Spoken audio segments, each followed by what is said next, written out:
Above Life's Turmoil by James Allen. Foreword. We cannot alter external things, nor shape other people to our liking, nor mold the world to our wishes, but we can alter internal things, our desires, passions, thoughts. We can shape our liking to other people, and we can mold the inner world of our own mind in accordance with wisdom, and so reconcile it to the outer world of men and things.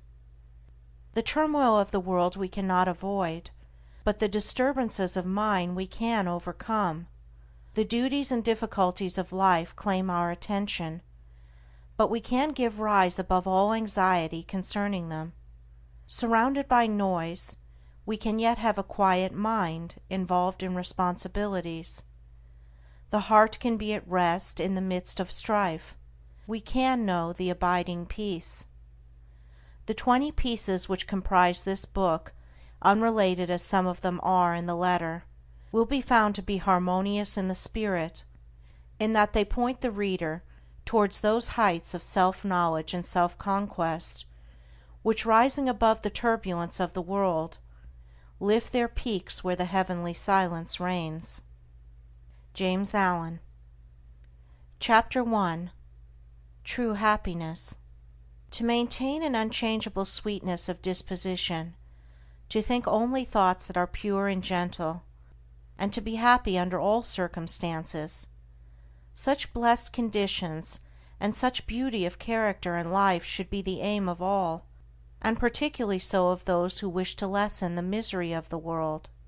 If anyone has failed to lift himself above ungentleness, impurity, and unhappiness, he is greatly deluded if he imagines he can make the world happier by the propagation of any theory or theology.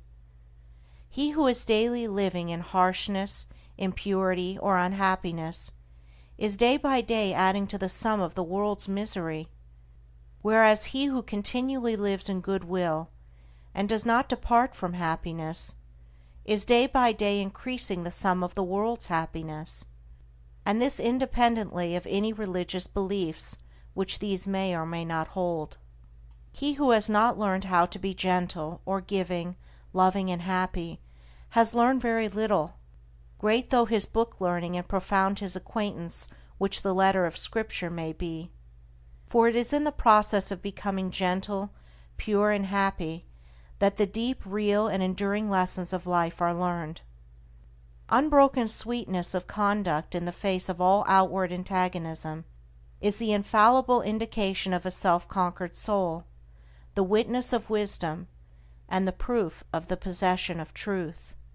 A sweet and happy soul is the ripened fruit of experience and wisdom, and it sheds abroad the invisible yet powerful aroma of its influence, gladdening the hearts of others and purifying the world. And all who will, and who have not yet commenced, may begin this day, if they will so resolve, to live sweetly and happily, as becomes the dignity of a true manhood or womanhood. Do not say that your surroundings are against you.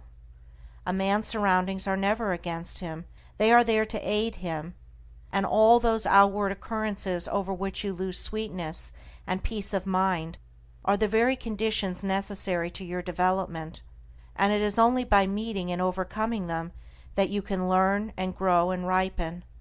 The fault is in yourself. Pure happiness is the rightful and healthy condition of the soul, and all may possess it if they will live purely and unselfish. Have good will to all that lives, letting unkindness die, and greed and wrath, so that your lives be made like soft airs passing by. Is this too difficult for you? Then unrest and happiness will continue to dwell with you. Your belief and aspiration and resolve are all that are necessary to make it easy, to render it in the near future a thing accomplished, a blessed state realized. Despondency, irritability, anxiety and complaining, condemning and grumbling, all these are thought cankers, mind diseases. They are the indications of a wrong mental condition, and those who suffer therefrom would do well to remedy their thinking and conduct. It is true there is much sin and misery in the world, so that all our love and compassion are needed, but our misery is not needed.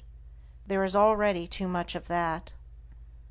No, it is our cheerfulness and happiness that are needed, for there is too little of that. We can give nothing better to the world than beauty of life and character. Without this all other things are vain. This is preeminently excellent. It is enduring, real, and not to be overthrown, and it includes all joy and blessedness. Cease to dwell pessimistically upon the wrongs around you. Dwell no more in complaints about and revolt against the evil in others, and commence to live free from all wrong and evil yourself.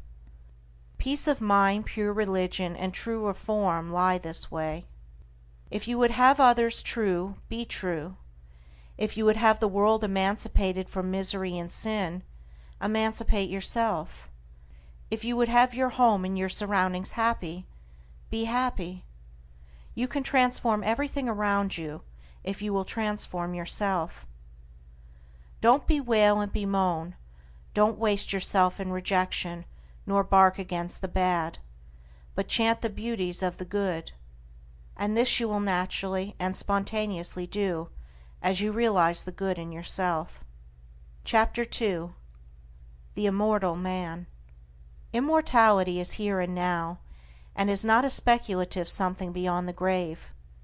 It is the lucid state of consciousness in which the sensations of the body, the varying and unrestful states of mind, and the circumstances and events of life are seen to be of a fleeting and therefore of an illusory character. Immortality does not belong to time, and never will be found in time. It belongs to eternity, and just as time is here and now, so is eternity here and now, and a man may find that eternity and establish in it, if he will overcome the self that derives its life from the unsatisfying and perishable things of time.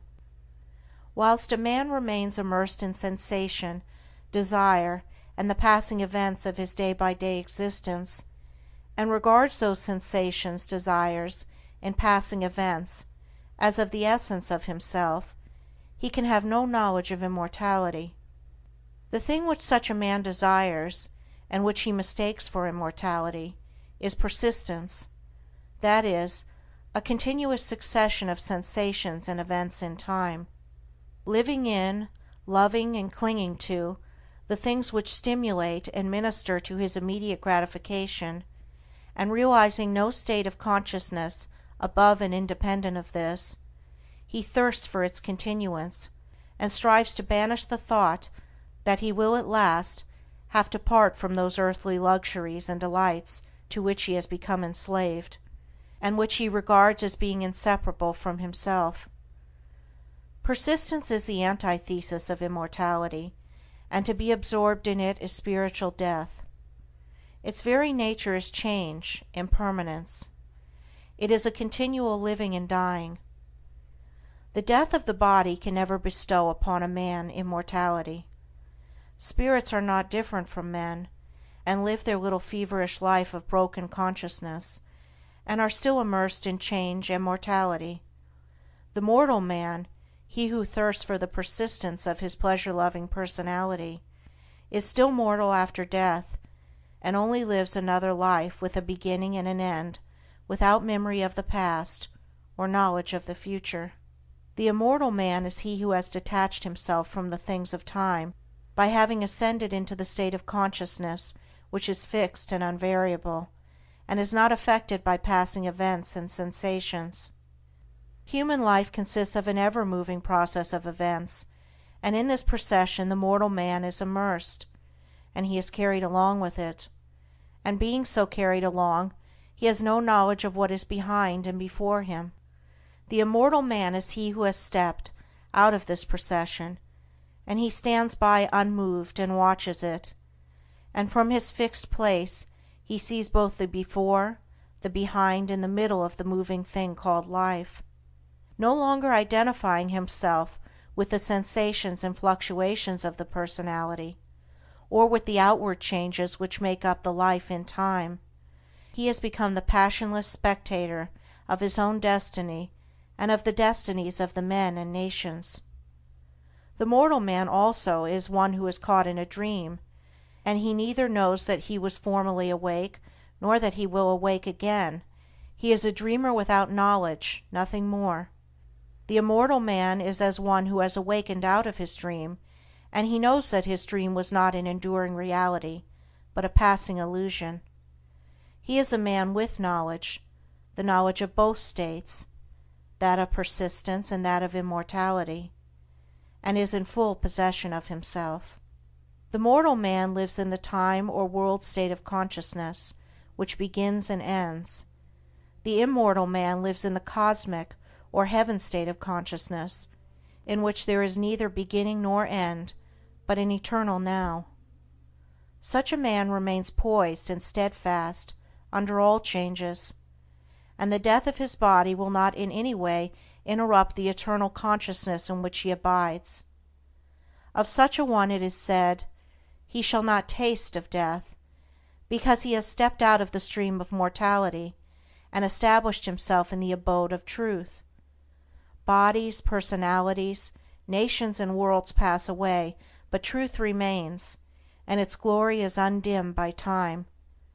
The immortal man then is he who has conquered himself, who no longer identifies with the self-seeking forces of the personality, but who has trained himself to direct those forces with the hand of a master, and so has brought them into harmony with the causal energy and the source of all things.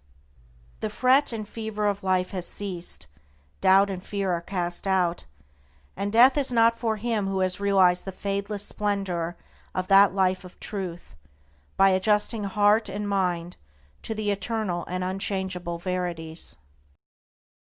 Chapter 3. The Overcoming of Self. Many people have very confused and erroneous ideas concerning the terms the overcoming of self, the eradication of desire, and the annihilation of the personality. Some, particularly the intellectual who are prone to theories, regard it as a metaphysical theory altogether apart from life and conduct, while others conclude that it is the crushing out of all life, energy and action, and the attempt to idolize stagnation and death.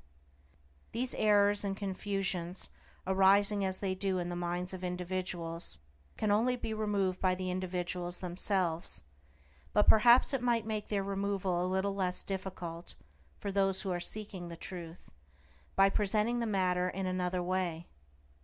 The doctrine of the overcoming or annihilation of self is simplicity itself.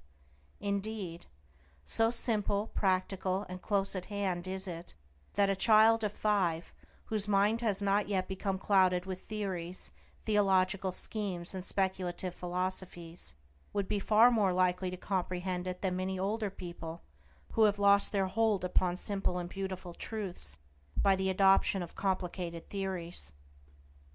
The annihilation of self consists in weeding out and destroying all those elements in the soul which lead to division, strife, suffering, disease, and sorrow. It does not mean the destruction of any good and beautiful and peace-producing quality. For instance, when a man is tempted to irritability or anger, and by a great effort overcomes the selfish tendency, casts it from him, and acts from the spirit of patience and love, in that moment of self-conquest he practices the annihilation of self. Every noble man practices it in part, though he may deny it in his own words, and he who carries out this practice to its completion, eradicating every selfish tendency until only the divinely beautiful qualities remain, he is said to have annihilated the personality, all the personal elements, and to have arrived at truth. The self which is to be annihilated is composed of the following 10 worthless and sorrow-producing elements: lust, hatred, avarice, self-indulgence, self-seeking, vanity, pride, doubt, dark belief, delusion. It is the total abandonment, the complete annihilation of these 10 elements, for they comprise the body of desire. On the other hand, It teaches the cultivation, practice, and preservation of the following 10 divine qualities: purity, patience, humility, self-sacrifice, self-reliance, fearlessness, knowledge, wisdom, compassion, love. These comprise the body of truth, and to live entirely in them is to be a doer and knower of the truth, is to be an embodiment of truth. The combination of the 10 elements is called self, or the personality. The combination of the 10 qualities produces what is called truth, the impersonal, the abiding, real, and immortal man. It will thus be seen that it is not the destruction of any noble, true, and enduring quality that is taught, but only the destruction of those things that are ignoble, false, and evanescent. Neither is this overcoming of self the deprivation of gladness, happiness, and joy, but rather it is the constant possession of these things by living in the joy-begetting qualities.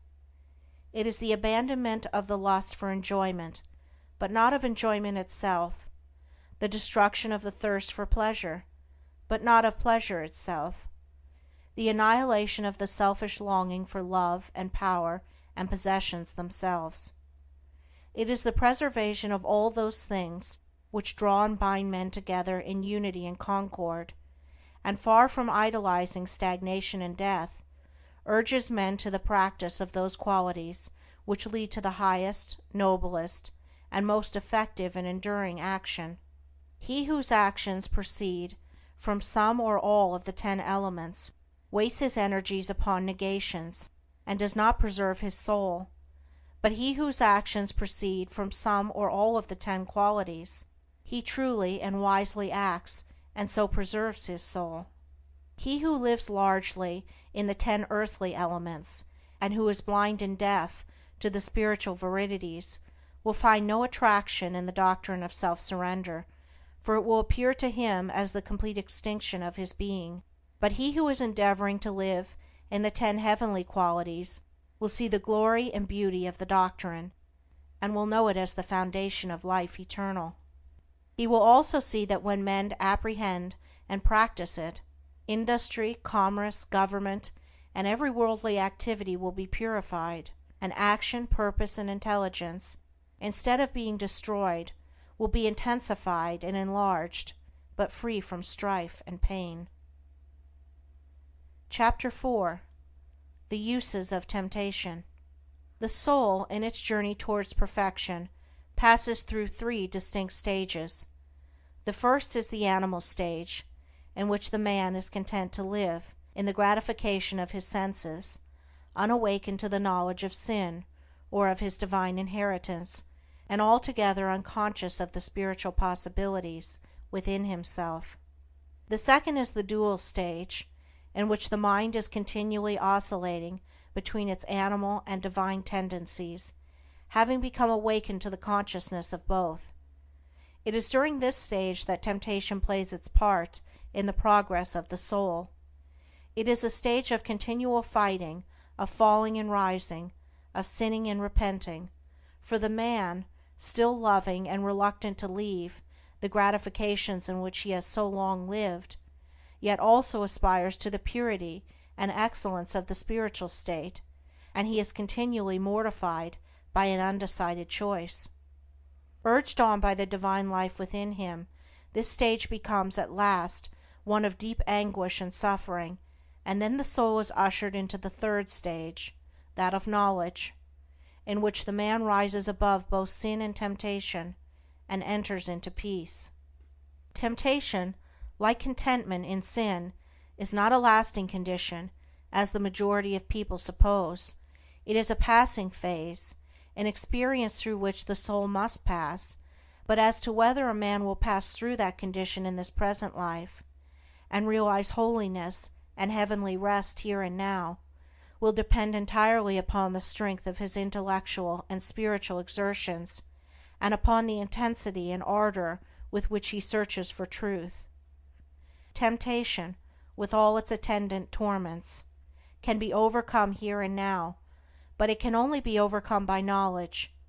It is a condition of darkness, or of semi-darkness. The fully enlightened soul is proof against all temptation.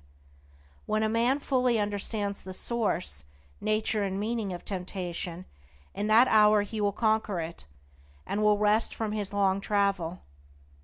But whilst he remains in ignorance, attention to religious observances and much praying and reading of Scripture will fail to bring him peace.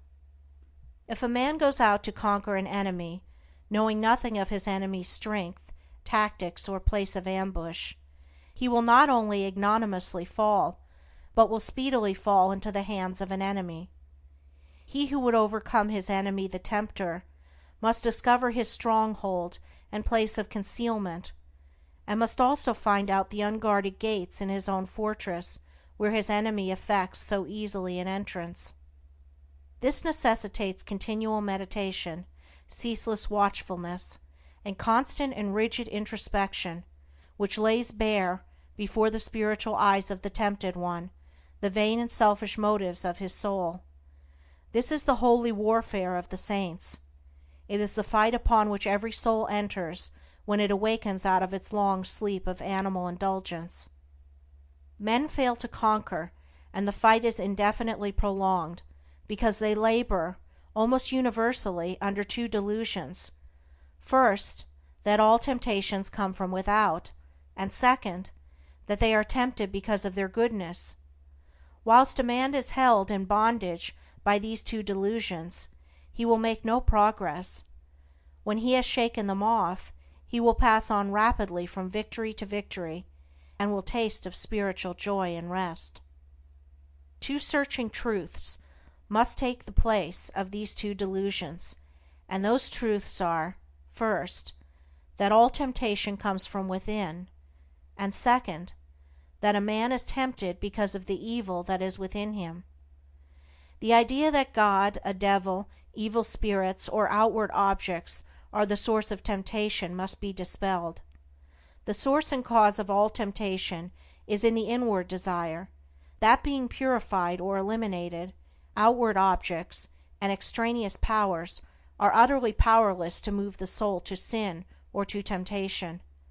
The outward object is merely the occasion of the temptation, never the cause. This is the desire of the one tempted. If the cause existed in the object, all men would be tempted alike, temptation could never be overcome, and men would be hopelessly doomed to endless torment. But seated, as it is, in his own desires, he has the remedy in his own hands, and can become victorious over all temptation by purifying those desires. A man is tempted because there are within him certain desires or states of mind which he has come to regard as unholy. These desires may lie asleep for a long time, and the man may think that he has gotten rid of them, when suddenly, on the presentation of an outward object, the sleeping desire wakes up and thirsts of immediate gratification, and this is the state of temptation. The good in man is never tempted. Goodness destroys temptation. It is the evil in a man that is aroused and tempted.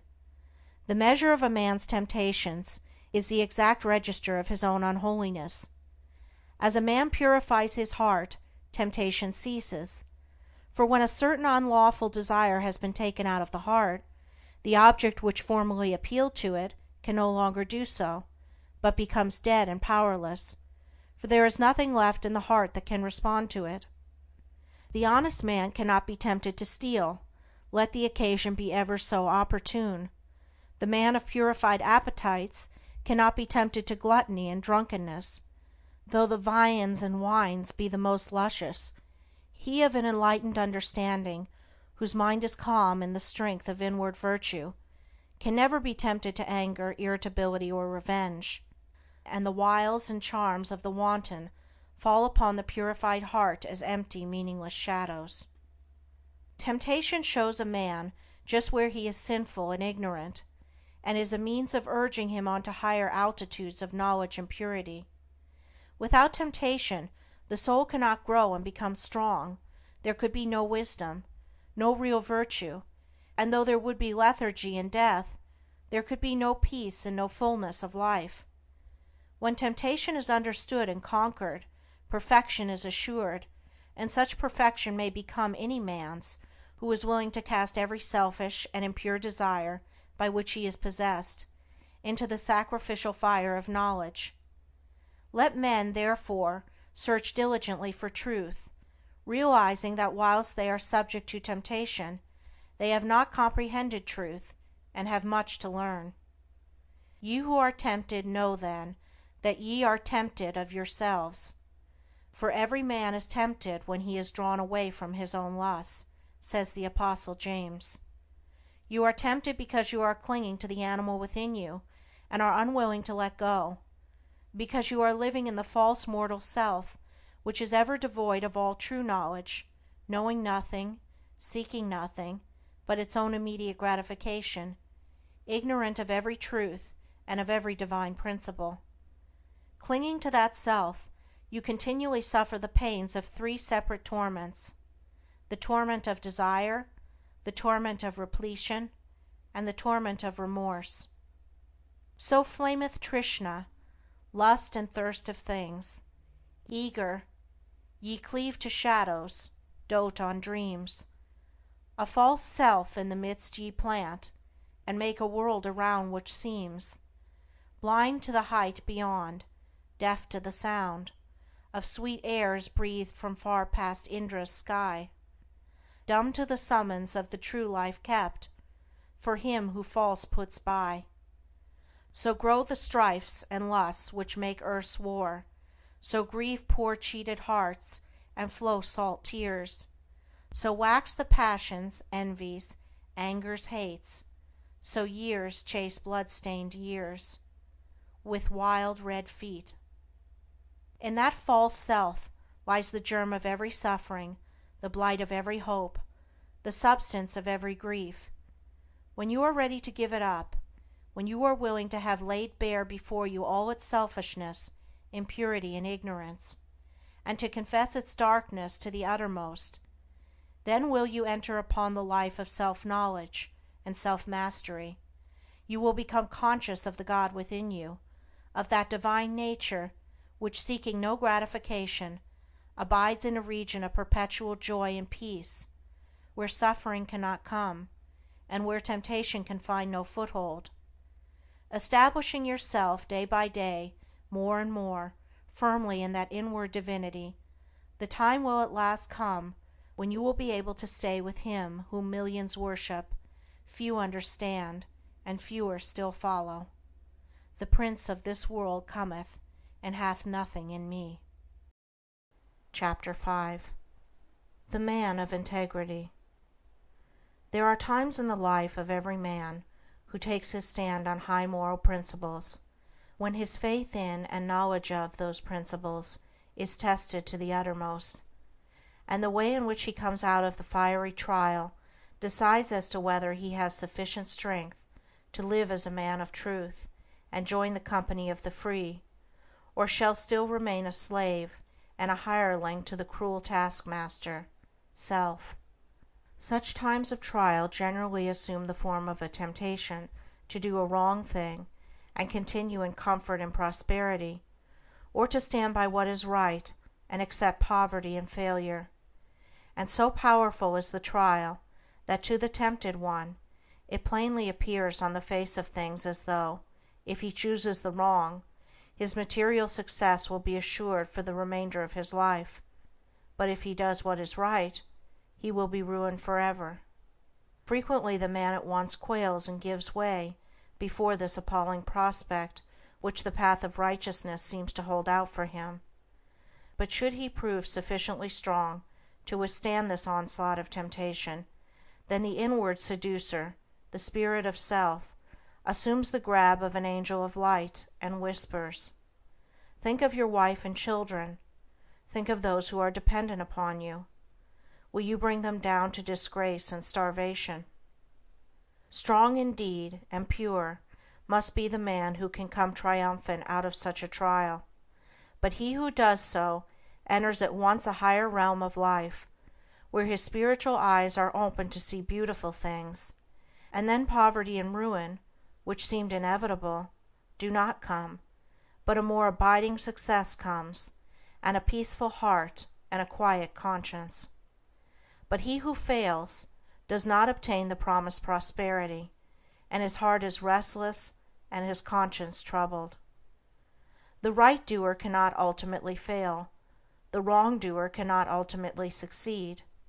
For such is the law which moves to righteousness, which none at last can turn aside or stray. And it is because justice is at the heart of things, because the great law is good, that the man of integrity is superior to fear and failure and poverty and shame and disgrace. As the poet further says of this law, the heart of its love, the end of it, is peace and consummation, sweet obey.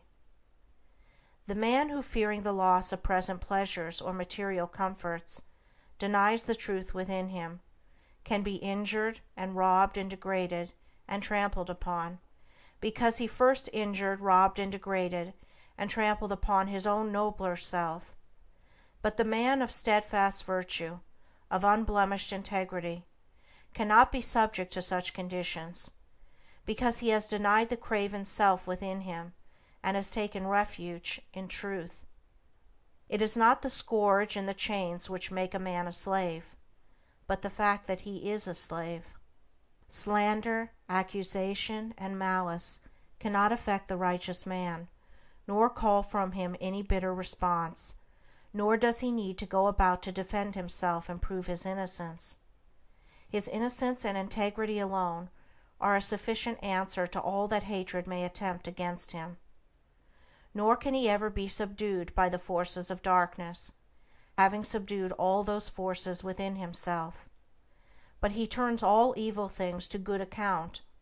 Out of darkness he brings light, out of hatred love, out of dishonor honor, and slanders, envies, and misrepresentations only serve to make more bright the jewel of truth within him, and to glorify his high and holy destiny.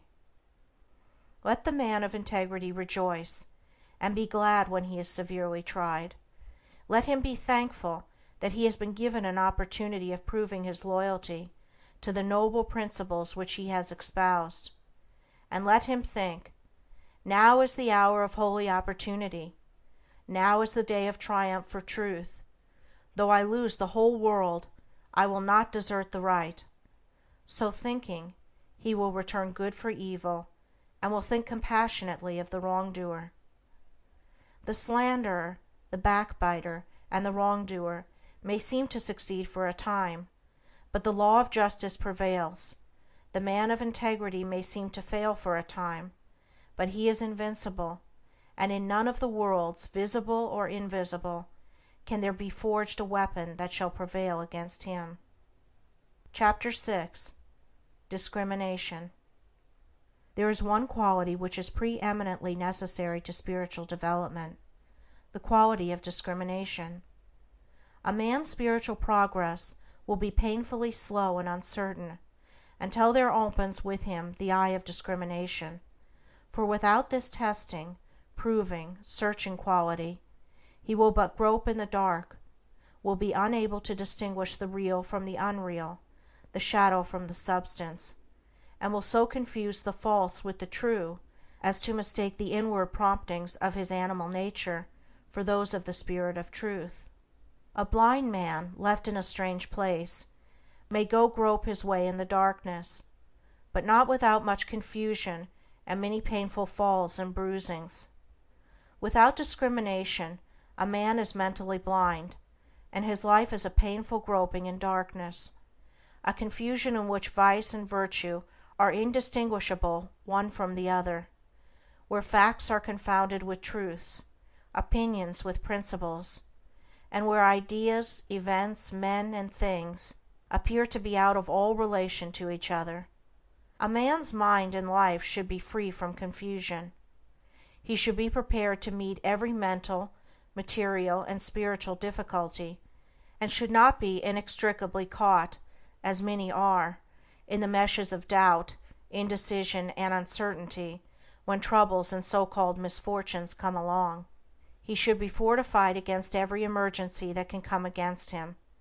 But such mental preparedness and strength cannot be attained in any degree without discrimination, and discrimination can only be developed by bringing into play and constantly exercising the analytical faculty. Mind, like muscle, is developed by use, and the assiduous exercise of the mind in any given direction will develop, in that direction, mental capacity and power. The merely critical faculty is developed and strengthened by continuously comparing and analyzing the ideas and opinions of others.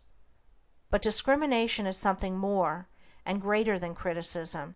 It is a spiritual quality from which the cruelty and egotism which so frequently accompany criticism are eliminated, and by virtue of which a man sees things as they are and not as he would like them to be.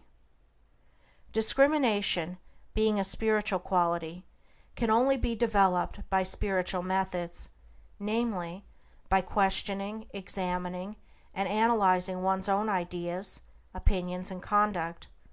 The critical, fault-finding faculty must be withdrawn from its merciless application to the opinions and conduct of others, and must be applied with undiminished severity to oneself. A man must be prepared to question his every opinion, his every thought, and his every line of conduct, and rigorously and logically test them. Only in this way can the discrimination which destroys confusion be developed. Before a man can enter upon such mental exercise, he must make himself of a teachable spirit. This does not mean that he must allow himself to be led by others. It means that he must be prepared to yield up any cherished thoughts to which he clings, if it will not bear the penetrating light of reason, if it shrivels up before the pure flames of searching aspirations. The man who says, "I am right," and who refuses to question his position in order to discover whether he is right, will continue to follow the line of his passions and prejudices, and will not acquire discrimination. The man who humbly asks, "Am I right?" and then proceeds to test and prove his position by earnest thought and the love of truth, will always be able to discover the true and to distinguish it from the false, and he will acquire the priceless possession of discrimination. The man who is afraid to think searchingly upon his opinions, and to reason critically upon his position, will have to develop moral courage before he can acquire discrimination. A man must be true to himself, fearless with himself, before he can perceive the pure principles of truth, before he can receive the all-revealing light of truth. The more truth is inquired of, the brighter it shines. It cannot suffer under examination and analysis. The more error is questioned, the darker it grows. It cannot survive the entrance of pure and searching thought. To prove all things is to find the good and throw the evil. He who reasons and meditates learns to discriminate. He who discriminates discovers the eternally true. Confusion, suffering, and spiritual darkness follow the thoughtless. Harmony, blessedness, and the light of truth attend upon the thoughtful. Passion and prejudice are blind and cannot discriminate. They are still crucifying the Christ and releasing Barabbas. Chapter 7. Belief, the basis of action. Belief is an important word in the teachings of the wise, and it figures prominently in all religions. According to Jesus, a certain kind of belief is necessary to salvation or regeneration, and Buddha definitely thought that the right belief is the first and most essential step in the way of truth. As without right belief there cannot be right conduct, and he who has not learned how to rightly govern and conduct himself has not comprehended the simplest rudiments of truth. Belief, as laid down by the great teachers, is not belief in any particular school, philosophy, or religion, but consists of an attitude of mind determining the whole course of one's life. Belief and conduct are, therefore, inseparable, for the one determines the other. Belief is the basis of all action, and this being so, the belief which dominates the hearts or minds is shown in the life. Every man acts, thinks, lives in exact accordance with the belief which is rooted in his innermost being, and such is the mathematical nature of the laws which govern mind, that it is absolutely impossible for anyone to believe in two opposing conditions at the same time. For instance, it is impossible to believe in justice and injustice, hatred and love, peace and strife, self and truth. Every man believes in one or the other of these opposites, never in both, and the daily conduct of every man indicates the nature of his belief.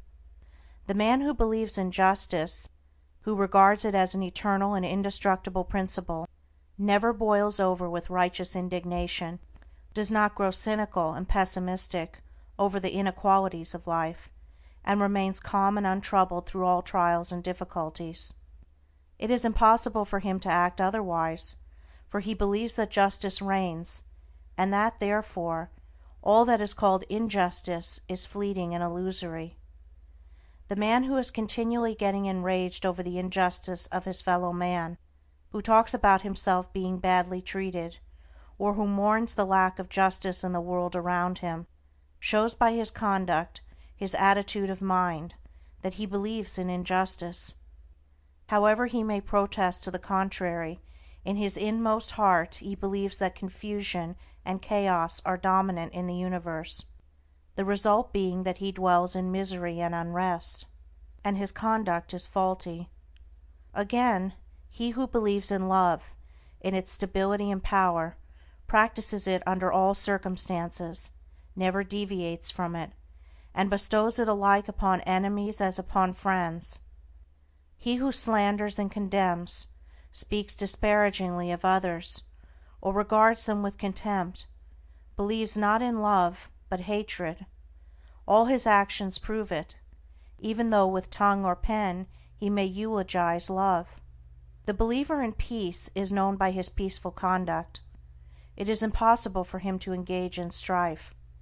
If attacked, he does not retaliate, for he has seen the majesty of the angel of peace, and can no longer pay homage to the demon of strife. The stirrer-up of strife, the lover of argument, he who rushes into self-defense upon any or every provocation, believes in strife, and will have naught to do with peace. Further, he who believes in truth renounces himself. That is, he refuses to center his life in those passions, desires, and characteristics which crave only their gratification, and by thus renouncing, he becomes steadfastly fixed in truth, and lives a wise, beautiful, and blameless life. The believer in self is known by his daily indulgences, gratifications, and vanities, and by the disappointments, sorrows, and mortifications which he continually suffers. The believer in truth does not suffer, for he has given up that self which is the cause of such suffering. It will be seen by the foregoing that every man believes either in permanent and eternal principles directing human life towards law and harmony, or in the negation of those principles, with the resultant chaos in human affairs and in his own life. Belief in the divine principles of justice, compassion, love, constitutes the right belief laid down by Buddha as being the basis of right conduct, and also the belief unto salvation as emphasized in the Christian scriptures, for he who so believes cannot do otherwise than build his whole life upon these principles, and so purifies his heart and perfects his life. Belief in the negation of this divine principle constitutes what is called, in all religions, unbelief, and this unbelief is manifested as a sinful, troubled, and imperfect life.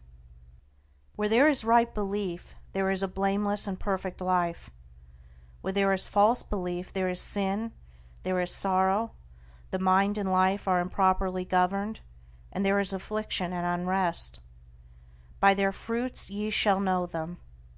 There is much to talk about belief in Jesus, but what does belief in Jesus mean? It means belief in His words, in the principles He enunciated and lived, in His commandments, and in His exemplary life of perfection. He who declares belief in Jesus, and yet is all the time living in his lusts and indulgences, or in the spirit of hatred and condemnation, is self-deceived. He believes not in Jesus. He believes in his own animal self.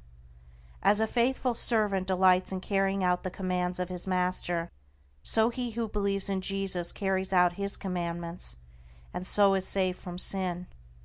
The supreme test of belief in Jesus is this: do I keep His commandments? And this test is applied by St. John himself in the following words: He is that saint, I know him, Jesus, and keepeth not His commandments, is a liar, and the truth is not in him. But whose keepeth His word, in him verily is the word of God perfected. It will be found after a rigid and impartial analysis that belief lies at the root of all human conduct. Every thought, every act, every habit is the direct outcome of a certain fixed belief, and one's conduct alters only as one's belief are modified. What we cling to in that we believe, we practice in that we believe. When our belief in a thing ceases, we can no longer cling to or practice it. It falls away from us as a garment outworn. Men cling to their lusts and lies and vanities because they believe in them, believe there is gain and happiness in them. When they transfer their belief to the divine qualities of purity and humility, those sins trouble them no more. Men are saved from error by belief in the supremacy of truth. They are saved from sin by belief in holiness or perfection. They are saved from evil by belief in good, for every belief is manifested in the life. It is not necessary to inquire as to a man's theological belief, for that is of little or no account. For what can it avail a man to believe that Jesus died for him, or that Jesus is God, or that he is justified by faith, if he continues to live in his lower sinful nature? All that is necessary to ask is this: how does a man live? How does he conduct himself under trying circumstances? The answer to these questions will show whether a man believes in the power of evil or in the power of good. He who believes in the power of good lives a good spiritual or godly life, for goodness is God, yea, verily is God Himself, and he will soon leave behind him all sins and sorrows, who believes, with steadfast and unwavering faith, in the Supreme Good. Chapter 8. The Belief that Saves. It has been said that a man's whole life and character is the outcome of his belief, and also that his belief has nothing whatever to do with his life. Both statements are true. The confusion and contradiction of these two statements are only apparent, and are quickly dispelled when it is remembered that there are two entirely distinct kinds of beliefs, namely, head belief and heart belief. Head, or intellectual belief, is not fundamental and causative, but it is superficial and consequent, and that it has no power in the molding of a man's character, the most superficial observer may easily see. Take, for instance, half a dozen men from any creed. They not only hold the same theological belief, but confess the same articles of faith in every particular, and yet their characters are vastly different. One will be just as noble as another is ignoble. One will be mild and gentle, another coarse and irascible. One will be honest, another dishonest.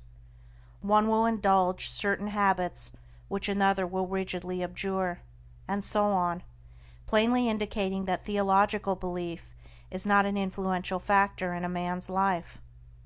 A man's theological belief is merely his intellectual opinion or view of the universe. God, the Bible, etc., and behind and underneath this head belief there lies, deeply rooted in his innermost being, the hidden, silent, secret belief of his heart, and it is this belief which molds and makes his whole life. It is this which makes those 6 men who, whilst holding the same theology, are yet so vastly at variance in their deeds. They differ in the vital belief of the heart. What, then, is this heart belief? It is that which a man loves and clings to and fosters in his soul, for he thus loves and clings to and fosters in his heart because he believes in them, and believing in them and loving them, he practices them. Thus is his life the effect of his belief, but it has no relation to the particular creed which comprises his intellectual belief. One man clings to impure and immoral things because he believes in them. Another man does not cling to them because he has ceased to believe in them. A man cannot cling to anything unless he believes in it. Belief always precedes action, therefore a man's deeds and life are the fruits of his belief. The priest and the Levite who passed by the injured and helpless man held, no doubt, very strongly to the theological doctrines of their fathers. That was their intellectual belief, but in their hearts they did not believe in mercy, and so lived and acted accordingly. The Good Samaritan may or may not have had any theological beliefs, nor was it necessary that he should have, but in his heart he believed in mercy, and acted accordingly. Strictly speaking, there are only 2 beliefs which vitally affect the life, and they are belief in good and belief in evil. He who believes in all those things that are good will love them and live in them. He who believes in those things that are impure and selfish will love them and cling to them. The tree is known by its fruits.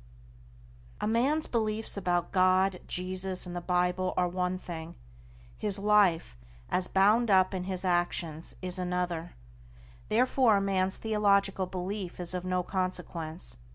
But the thoughts which he harbors, his attitude of mind towards others, and his actions, these, and these only, determine and demonstrate whether the belief of a man's heart is fixed in the false or true.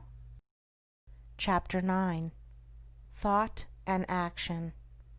As the fruit to the tree and the water to the spring, so is action to thought.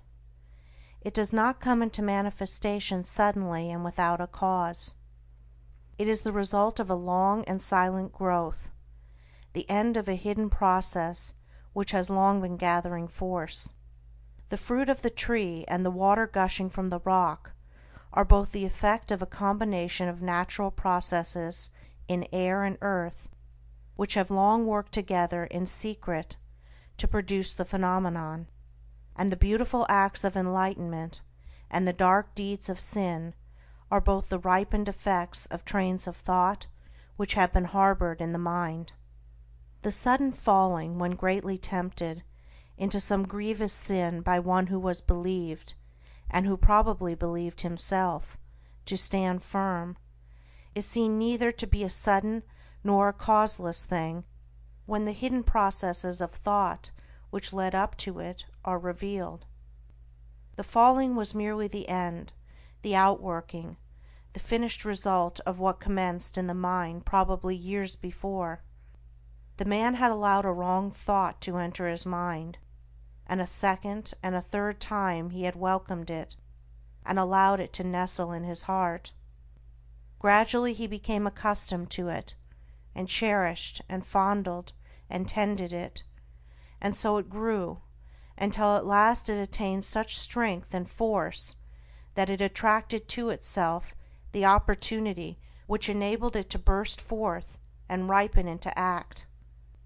As falls the stately building whose foundations have been gradually undermined by the action of water, so at last falls the strong man, who allows corrupt thoughts to creep into his mind and secretly undermine his character. When it is seen that all sin and temptation are the natural outcome of the thoughts of the individual, the way to overcome sin and temptation becomes plain, and its achievement a near possibility, and sooner or later a certain reality. For if a man will admit, cherish, and brood upon thoughts that are pure and good, those thoughts, just as surely as the impure, will grow and gather force, and will at last attract to themselves the opportunities which will enable them to ripen into act. There is nothing hidden that shall not be revealed, and every thought that is harbored in the mind must, by virtue of the impelling force which is inherent in the universe, at last blossom into act good or bad according to its nature. The divine teacher and the sensualist are both the product of their own thoughts, and have become what they are as the result of the seeds of thought which they have implanted, are allowed to fall into the garden of the heart, and have afterwards watered, tended, and cultivated. Let no man think he can overcome sin and temptation by wrestling with opportunity. He can only overcome them by purifying his thoughts, and if he will day by day, in the silence of his soul and in the presence of his duties, strenuously overcome all erroneous inclination, and put in its place thoughts that are true and that will endure the light, opportunity to do evil will give place to opportunity for accomplishing good, for a man can only attract that to him which is in harmony with his nature, and no temptation can gravitate to a man unless there is that in his heart which is capable of responding to it. Guard well your thoughts, reader, for what you really are in your secret thoughts today, be it good or evil, you will, sooner or later, become an actual deed.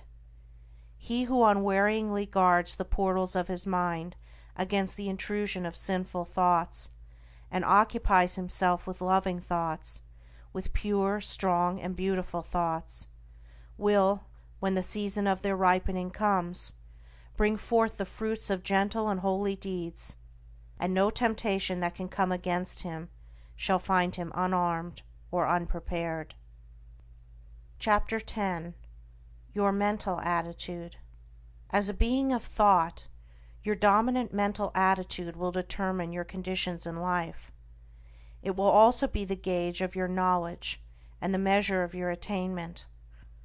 The so-called limitations of your nature are the boundary lines of your thoughts. They are self-erected fences, and can be drawn to a narrower circle, extended to a wider, or be allowed to remain. You are the thinker of your thoughts, and as such you are the maker of yourself and condition.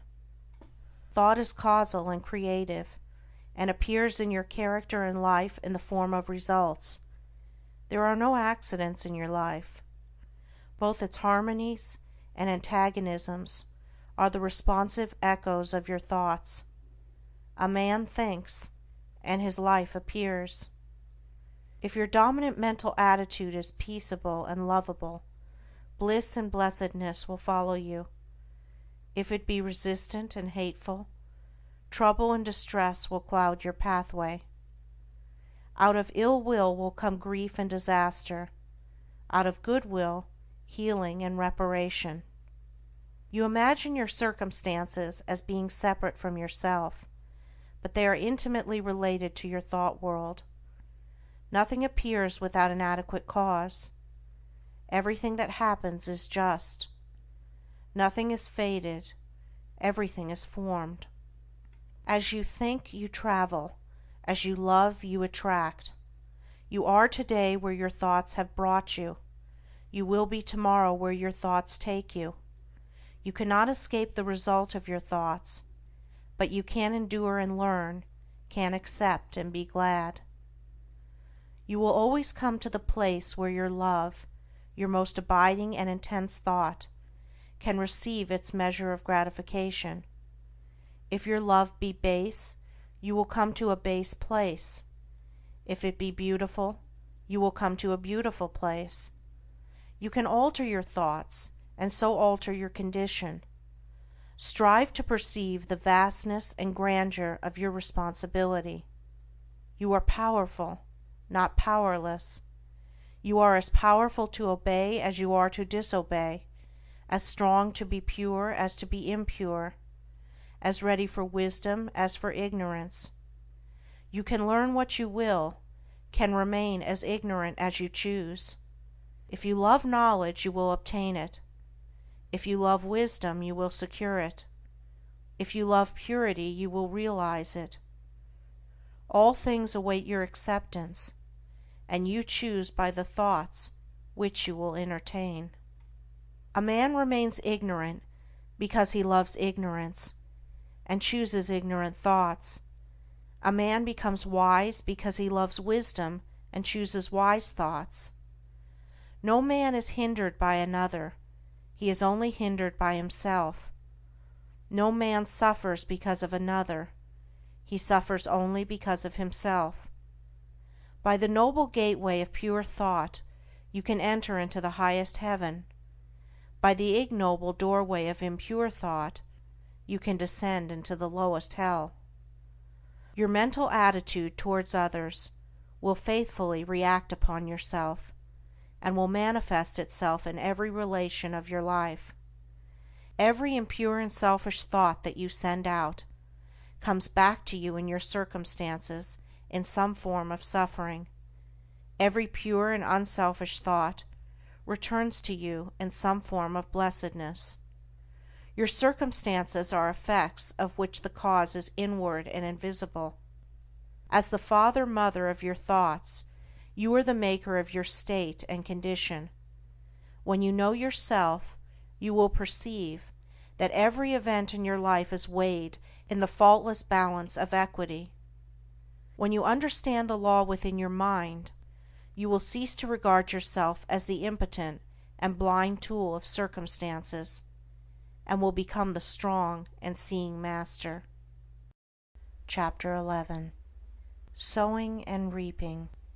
Go into the fields and country lanes in the springtime, and you will see farmers and gardeners busy sowing seeds in the newly prepared soil.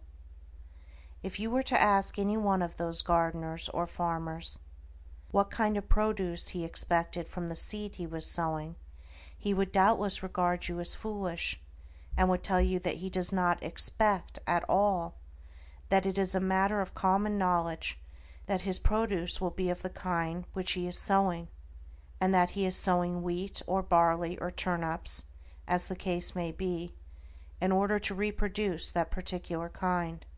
Every fact and process in nature contains a moral lesson for the wise man.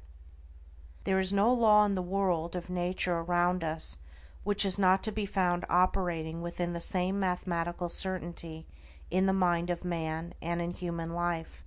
All of the parables of Jesus are illustrative of this truth, and are drawn from the simple facts of nature. There is a process of seed sowing in the mind and life of a spiritual sowing, which leads to a harvest according to the kind of seed sown. Thoughts, words, and acts are seeds sown, and by the inviolable law of things, they produce after their kind. A man who thinks hateful thoughts brings hatred upon himself. The man who thinks loving thoughts is loved. The man whose thoughts, words, and acts are sincere is surrounded by sincere friends. The insincere man is surrounded by insincere friends. The man who sows wrong thoughts and deeds and prays that God will bless him is in the position of a farmer who, having sown tares, asks God to bring forth for him a harvest of wheat. That which ye sow ye reap. See yonder fields. The sesamum was sesamum, the corn was corn, the silence and the darkness knew. So is a man's fate born.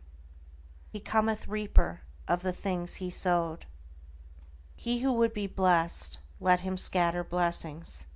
He who would be happy, let him consider the happiness of others. Then there is another side to this seed sowing. The farmer must scatter all his seed upon the land, and then leave it to the elements.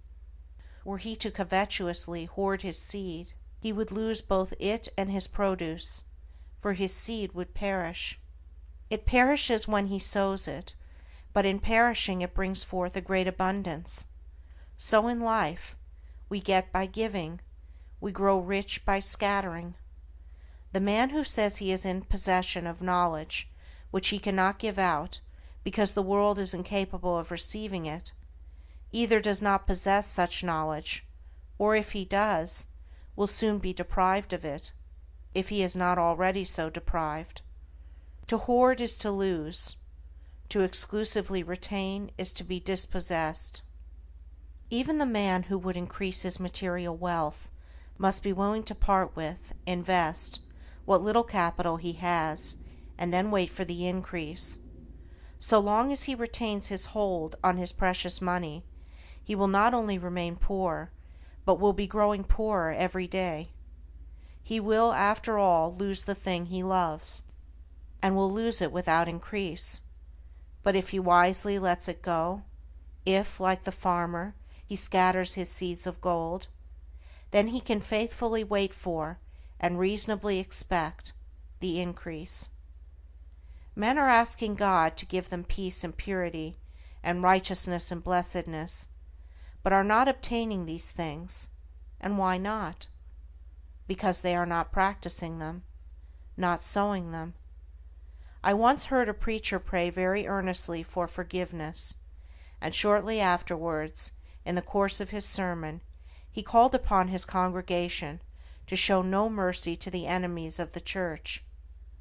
Such self-delusion is pitiful, and men have yet to learn that the way to obtain peace and blessedness is to scatter peaceful and blessed thoughts, words, and deeds. Men believe that they can sow the seeds of strife, impurity, and unbrotherliness, and then gather in a rich harvest of peace, purity, and concord by merely asking for it. What more pathetic sight than to see an irritable and quarrelsome man praying for peace? Men reap that which they sow, and any man can reap all blessedness, now and at once, if he will put aside selfishness, and sow broadcast the seeds of kindness, gentleness, and love. If a man is troubled, perplexed, sorrowful, or unhappy, let him ask, what mental seeds have I been sowing? What seeds am I sowing? What have I done for others? What is my attitude towards others? What seeds of trouble and sorrow and unhappiness have I sown, that I should thus reap these bitter weeds? Let him seek within and find, and having found, let him abandon all the seeds of self, and sow henceforth only the seeds of truth. Let him learn of the farmer the simple truths of wisdom. Chapter 12. The Reign of Law. The little party gods have had their day. The arbitrary gods, creatures of human caprice and ignorance, are falling into disrepute. Men have quarreled over and defended them until they have grown weary of the strife, and now everywhere they are relinquishing and breaking up these helpless idols of their long worship. The god of revenge, hatred, and jealousy, who gloats over the downfall of his enemies, the partial God who gratifies all of our narrow and selfish desires, the God who saves only the creatures of his particular special creed, the God of exclusiveness and favoritism. Such were the gods, miscalled by us God, of our soul's infancy, gods base and foolish as ourselves, the fabrications of our selfish self, and we relinquished our petty gods with bitter tears and misgivings, and broke our idols with bleeding hands. But in so doing we did not lose sight of God, nay, we drew nearer to the great, silent heart of love. Destroying the idols of self, we begin to comprehend somewhat of the power which cannot be destroyed, and entered into a wider knowledge of the God of love, of peace, of joy, the God in whom revenge and partiality cannot exist, the God of light, from whose presence the darkness of fear and doubt and selfishness cannot choose but flee. We have reached one of those epochs in the world's progress which witnesses the passing of the false gods, the gods of human selfishness and human illusion. The new old revelation of one universal impersonal truth has again dawned upon the world, and its searching light has carried consternation to the perishable gods who take shelter under the shadow of self. Men have lost faith in a God who can be cajoled, who rules arbitrarily and capriciously, subverting the whole order of things to gratify the wishes of his worshippers, and are turning, with a new light in their eyes and a new joy in their hearts, to the God of law. And to him they turn, not for personal happiness and gratification, but for knowledge, for understanding, for wisdom, for liberation from the bondage of self. And thus turning, they do not seek in vain, nor are they sent away empty and discomfited. They find within themselves the reign of law, that every thought, every impulse, every act and word brings about a result in exact accordance with its own nature, that thoughts of love bring about beautiful and blissful conditions, that hateful thoughts bring about distorted and painful conditions, that thoughts and acts, good and evil, are weighed in the faultless balance of the supreme law, and receive their equal measure of blessedness on the one hand and misery on the other. And thus finding, they enter a new path, the path of obedience to the law. Entering that path, they no longer accuse, no longer doubt, no longer fret and despond, for they know that God is right, the universal laws are right, the cosmos is right, and that they themselves are wrong, if wrong there is, and that their salvation depends upon themselves, upon their own efforts, upon their personal acceptance of that which is good, and deliberate rejection of that which is evil. No longer merely hearers, they become doers of the word, and they acquire knowledge, they receive understanding, they grow in wisdom, and they enter into the glorious life of liberation from the bondage of self. The law of the Lord is perfect, enlightening the eyes. Imperfection lies in man's ignorance, in man's blind folly. Perfection, which is knowledge of the perfect law, is ready for all who earnestly seek it. It belongs to the order of things. It is yours and mine now, if we will only put self-seeking on one side, and adopt the life of self-obliteration. The knowledge of truth, with its unspeakable joy, its calmness and quiet strength, is not for those who persist in clinging to their rights, defending their interests, and fighting for their opinions, whose works are imbued with the personal I, and who build upon the shifting sands of selfishness and egotism. It is for those who renounce these causes of strife, these sources of pain and sorrow, and they are, indeed, children of truth, disciples of the Master, worshippers of the Most High. The children of truth are in the world today. They are thinking, acting, writing, speaking, yea, even prophets are among us, and their influence is pervading the whole earth.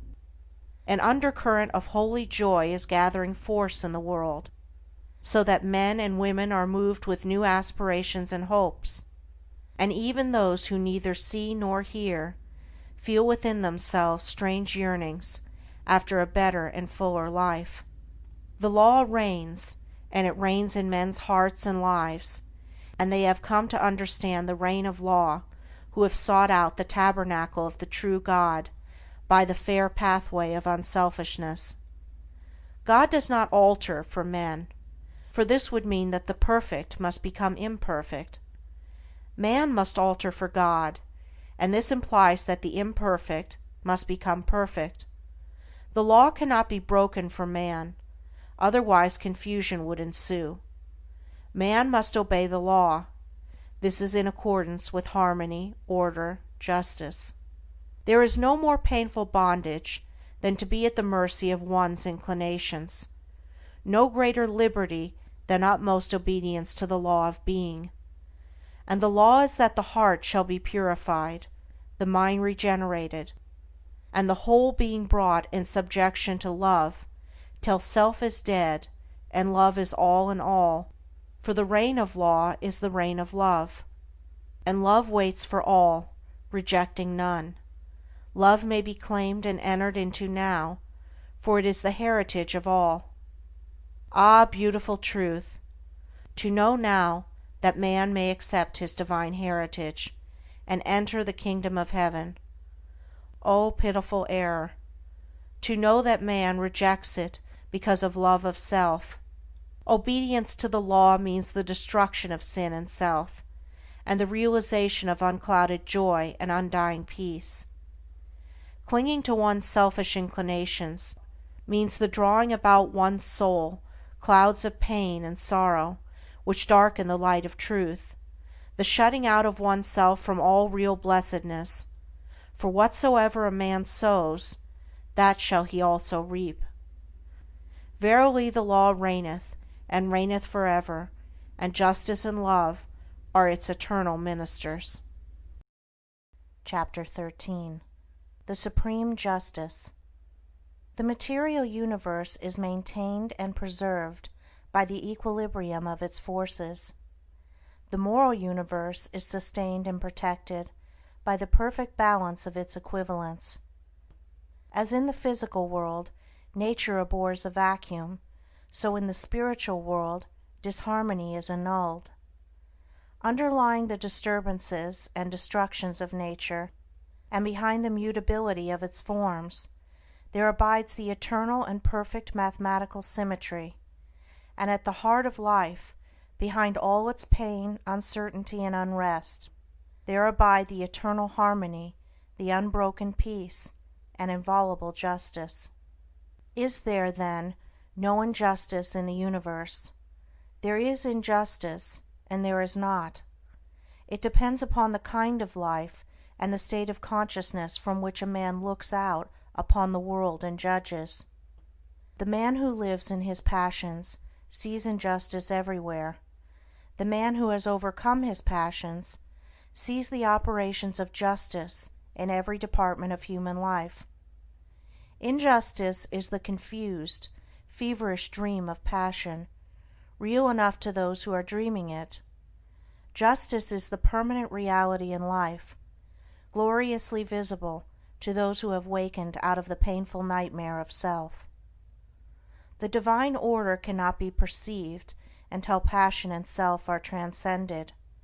The faultless justice cannot be apprehended until all sense of injury and wrong is consumed in the pure flames of all-embracing love. The man who thinks, "I have been slighted, I have been injured, I have been insulted, I have been treated unjustly," cannot know what justice is. Blinded by self, he cannot perceive the pure principles of truth, and brooding upon his wrongs, he lives in continual misery. In the region of passion there is a ceaseless conflict of forces, causing suffering to all who are involved in them. There is action and reaction, deed and consequence, cause and effect, and within and above all is the divine justice, regulating the play of forces with the utmost mathematical accuracy, balancing cause and effect with the finest precision. But this justice is not perceived, cannot be perceived, by those who are engaged in the conflict. Before this can be done, the fierce warfare of passion must be left behind. The world of passion is the abode of schisms, quarrelings, wars, lawsuits, accusations, condemnations, impurities, weaknesses, follies, hatreds, revenges, and resentments. How can a man perceive justice or understand truth who is even partly involved in the fierce play of its blinding elements? As well expect a man caught in the flames of a burning building to sit down and reason out the cause of the fire. In this realm of passion, men see injustice in the actions of others, because seeing only immediate appearances, they regard every act as standing by itself, undetached from cause and consequence. Having no knowledge of cause and effect in the moral sphere, men do not see the exacting and balancing process which is momentarily proceeding, nor do they ever regard their own actions as unjust, but only the actions of others. A boy beats a defenseless animal, then a man beats the defenseless boy for his cruelty, then a stronger man attacks the man for his cruelty to the boy. Each believes the other to be unjust and cruel, and himself to be just and humane. And doubtless most of all would the boy justify his conduct toward the animal as altogether necessary. Thus does ignorance keep alive hatred and strife. Thus do men blindly inflict suffering upon themselves, living in passion and resentment, and not finding the true way in life. Hatred is met with hatred, passion with passion, strife with strife. The man who kills is himself killed. The thief who lives by depriving others is himself deprived. The beast that preys on others is hunted and killed. The accuser is accused. The condemner is condemned. The denouncer is persecuted. By this the slayer's knife doth stab himself. The unjust judge has lost his own defender. The false tongue dooms its lie, the creeping thief and spoiler robbed to render. Such is the law. Passion also has its active and passive sides. Fool and fraud, oppressor and slave, aggressor and retaliator, the charlatan and the superstitious, complement each other, and come together by the operation of the law of justice. Men unconsciously cooperate in the mutual production of affliction. The blind lead the blind, and both fall together into the ditch. Pain, grief, sorrow, and misery are the fruits of which passion is the flower. Where the passion-bound soul sees only injustice, the good man, who has conquered passion, sees cause and effect, sees the supreme justice. It is impossible for such a man to regard himself as treated unjustly, because he has ceased to see injustice. He knows that no one can injure or cheat him, having ceased to injure or cheat himself. However passionately or ignorantly men may act towards him, it cannot possibly cause him any pain, for he knows that whatever comes to him, it may be abuse and persecution, can only come as the effect of what he himself has formerly sent out. He therefore regards all things as good, rejoices in all things, loves his enemies and blesses them that curse him, regarding them as the blind but beneficent instruments by which he is enabled to pay his moral debts to the great law. The good man, having put away all resentment, retaliation, self-seeking, and egotism, has arrived at a state of equilibrium, and has thereby become identified with the eternal and universal equilibrium. Having lifted himself above the blind forces of passion, he understands those forces, contemplates them with a calm penetrating insight, like the solitary dweller upon a mountain, who looks down upon the conflict of the storms beneath his feet. For him injustice has ceased, and he sees ignorance and suffering on the one hand, and enlightenment and bliss on the other. He sees that not only do the fool and the slave need his sympathy, but that the fraud and the oppressor are equally in need of it, and so his compassion is extended towards all. The supreme justice and the supreme love are one. Cause and effect cannot be avoided, consequences cannot be escaped. While a man is given to hatred, resentment, anger, and condemnation, he is subject to injustice as the dreamer to his dream, and cannot do otherwise than see injustice. But he who has overcome those fiery and binding elements knows that unerring justice presides over all, and in reality there is no such thing as injustice in the whole of the universe. Chapter 14. The Use of Reason. We have heard it said that reason is a blind guide, and that it draws men away from truth rather than leads them to it. If this were true, it would be better to remain, or to become, unreasonable, and to persuade others to do so. We have found, however, that the diligent cultivation of the divine faculty of reason brings about calmness and mental poise, and enables one to meet cheerfully the problems and difficulties of life. It is true that there is a higher light than reason, even that of the Spirit of Truth itself, but without the aid of reason, truth cannot be apprehended. They who refuse to trim the lamp of reason will never, whilst they so refuse, perceive the light of truth, for the light of reason is a reflection of that light. Reason is a purely abstract quality, and comes midway between the animal and divine consciousness in man, and leads, if rightly employed, from the darkness of one to the light of the other. It is true that reason may be enlisted in the service of the lower, self-seeking nature, but this is only a result of its partial and imperfect exercise.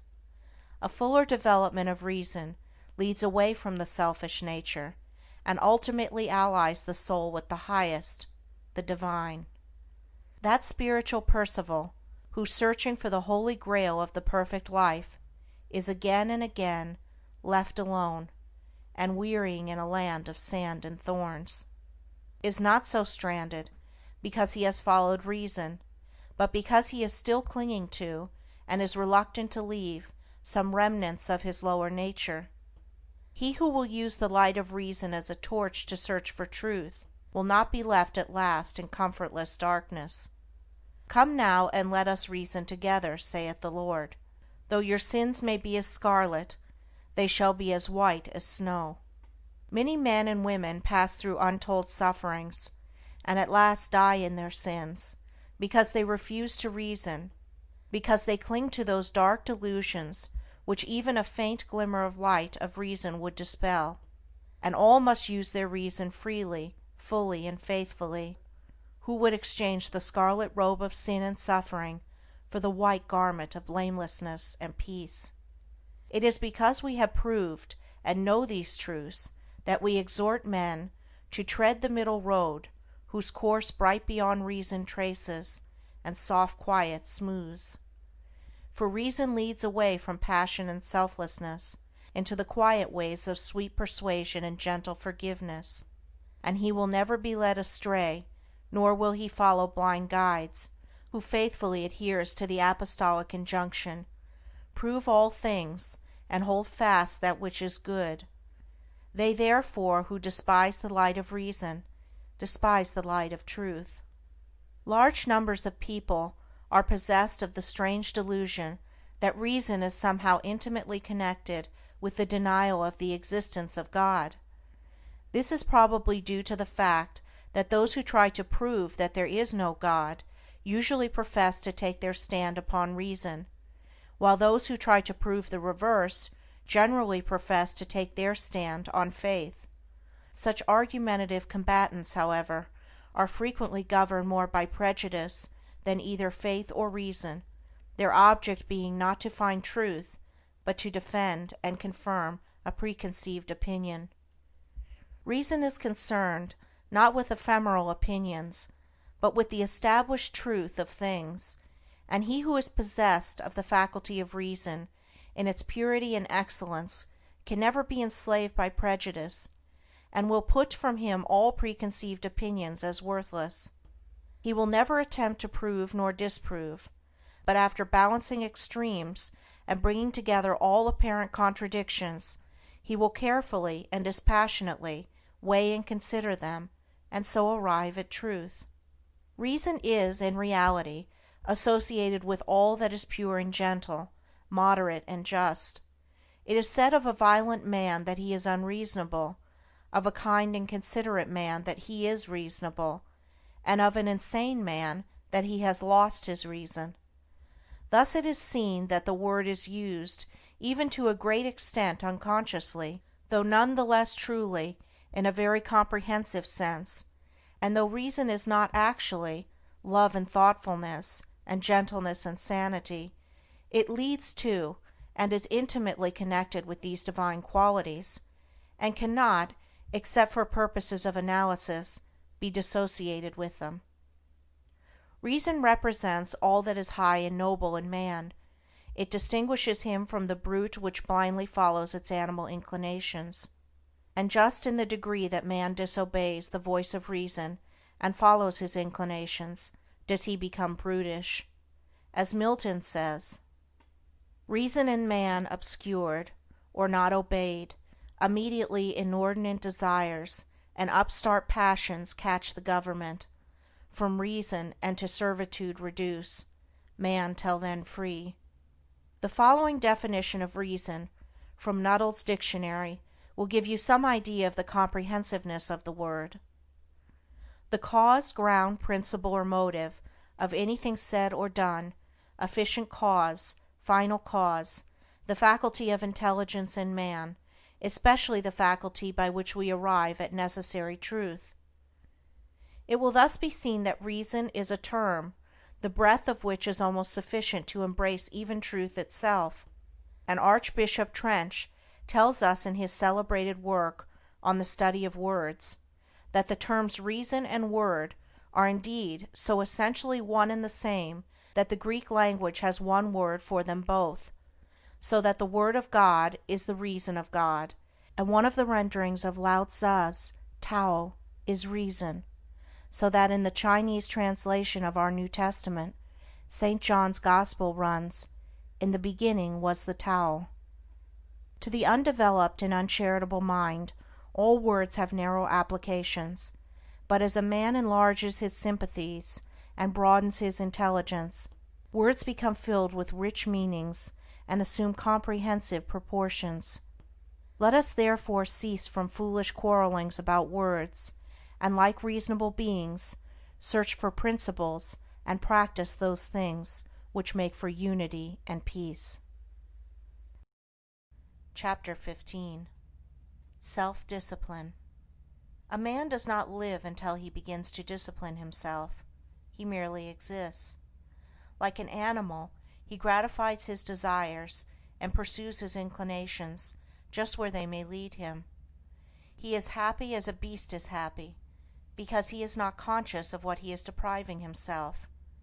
He suffers as the beast suffers, because he does not know the way out of suffering. He does not intelligently reflect upon life, and lives in a series of sensations, longings, and confused memories which are unrelated to any central idea or principle. A man whose inner life is so ungoverned and chaotic must necessarily manifest this confusion in the visible conditions of his outer life in the world, and though for a time, running with the stream of his desires, he may draw to himself a more or less large share of the outer necessities and comforts of life, he never achieves any real success, nor accomplishes any real good, and sooner or later worldly failure and disaster are inevitable, as the direct result of the inward failure to properly adjust and regulate those mental forces which make the outer life. Before a man accomplishes anything of an enduring nature in the world, he must first of all acquire some measure of success in the management of his own mind. This is as mathematical a truism as that 2 and 2 are 4, for out of the heart are the issues of life. If a man cannot govern the forces within himself, he cannot hold a firm hand upon the outer activities which form his visible life. On the other hand, as a man succeeds in governing himself, he rises to higher and higher levels of power and usefulness and success in the world. The only difference between the life of the beast and that of the undisciplined man is that the man has a wider variety of desires and experiences a greater intensity of suffering. It may be said of such a man that he is dead, being truly dead, to self-control, chastity, fortitude, and all of the nobler qualities which constitute life. In the consciousness of such a man, the crucified Christ lies entombed, awaiting that resurrection which shall revivify the mortal sufferer, and wake him up to a knowledge of the realities of his existence. With the practice of self-discipline, a man begins to live, for he then commences to rise above the inward confusion and to adjust his conduct to a steadfast center within himself. He ceases to follow where inclination leads him, reins in the steed of his desires, and lives in accordance with the dictates of reason and wisdom. Hitherto his life has been without purpose or meaning. but now he begins to consciously mold his own destiny. He is clothed in his right mind. In the process of self-discipline there are 3 stages, namely: 1. Control. 2. Purification. 3. Relinquishment. A man begins to discipline himself by controlling those passions which have hitherto controlled him. He resists temptation, and guards himself against all those tendencies to self-gratifications which are so easy and natural, and which have formerly dominated him. He brings his appetite into subjection, and begins to eat as a reasonable and responsible being, practicing moderation and thoughtfulness in the selection of his food, with the object of making his body a pure instrument through which he may live and act as becomes a man, and no longer degrading that body by pandering to gustatory pleasure. He puts a check upon his tongue, his temper, and in fact his every animal desire and tendency, and this he does by referring all acts to a fixed center within himself. It is a process of living from within outward, instead of, as formerly, from without inward. He conceives an ideal, and enshrining that ideal in the sacred recesses of his heart, he regulates his conduct in accordance with its exaction and demands. There is a philosophical hypothesis that at the heart of every atom and every aggregation of atoms in the universe there is a motionless center which is the sustaining source of all the universal activities. Be this as it may, there is certainly in the heart of every man and woman a selfless center, without which the outer man could not be, and the ignoring of which leads to suffering and confusion. The selfless center, which takes the form, in the mind, of an ideal of unselfishness and spotless purity, the attainment of which is desirable, is man's eternal refuge from the storms of passion, and all the conflicting elements of his lower nature. It is the Rock of Ages, the Christ within, the divine and immortal in all men. As a man practices self-control, he approximates more and more to this inward reality, and is less and less swayed by passion and grief, pleasure and pain, and lives a steadfast and virtuous life, manifesting manly strength and fortitude. The restraining of the passions, however, is merely the initial stage in self-discipline, and is immediately followed by the process of purification. By this a man so purifies himself as to take passion out of the heart and mind altogether, not merely restraining it when it rises within him, but preventing it from rising altogether.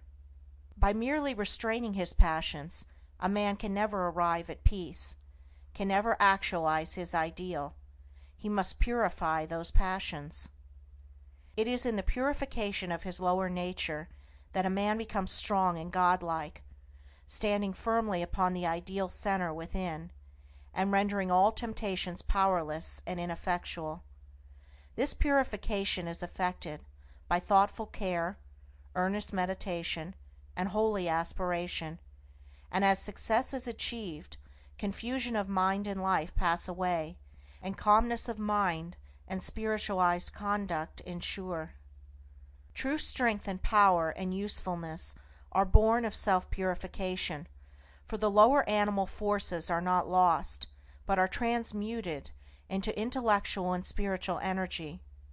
The pure life, pure in thought and deed, is a life of conservation of energy. The impure life, even though the impurity should not extend beyond thought, is a life of dissipation of energy. The pure man is more capable, and therefore more fit to succeed in his plans, and to accomplish his purposes, than the impure. Where the impure man fails, the pure man will step in and be victorious, because he directs his energies with a calmer mind, and a greater definiteness and strength of purpose. With the growth in purity, all the elements which constitute a strong and virtuous manhood are developed in an increasing degree of power, and as man brings his lower nature into subjection, and makes his passions do his bidding, just so much will he mold the outer circumstances of his life, and influence others for good.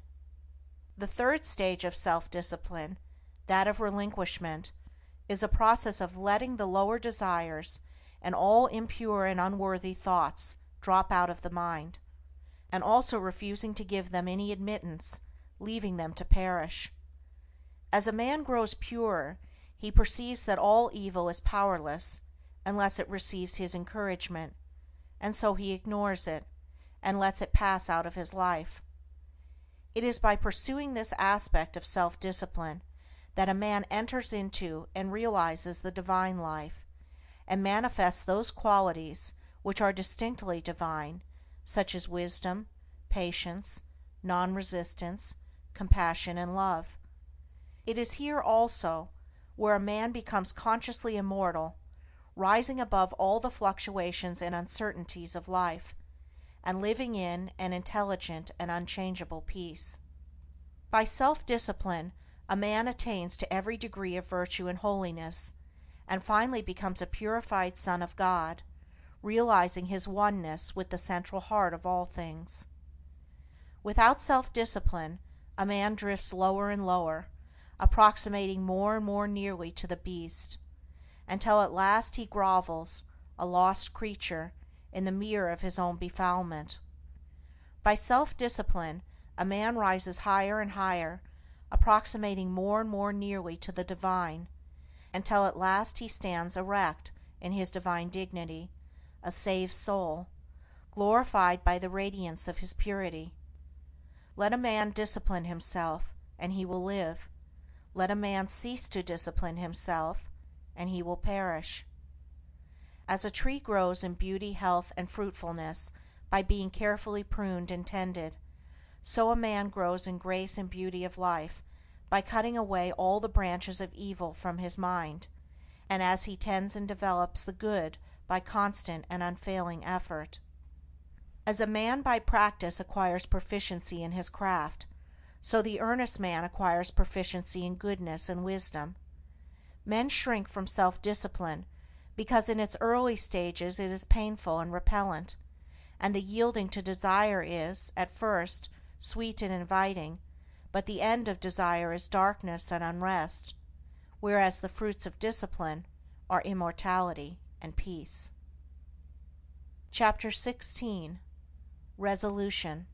Resolution is the directing and impelling force in individual progress. Without it, no substantial work can be accomplished. Not until a man brings resolution to bear upon his life does he consciously and rapidly develop, for a life without resolution is a life without aims, and a life without aims is a drifting and unstable thing.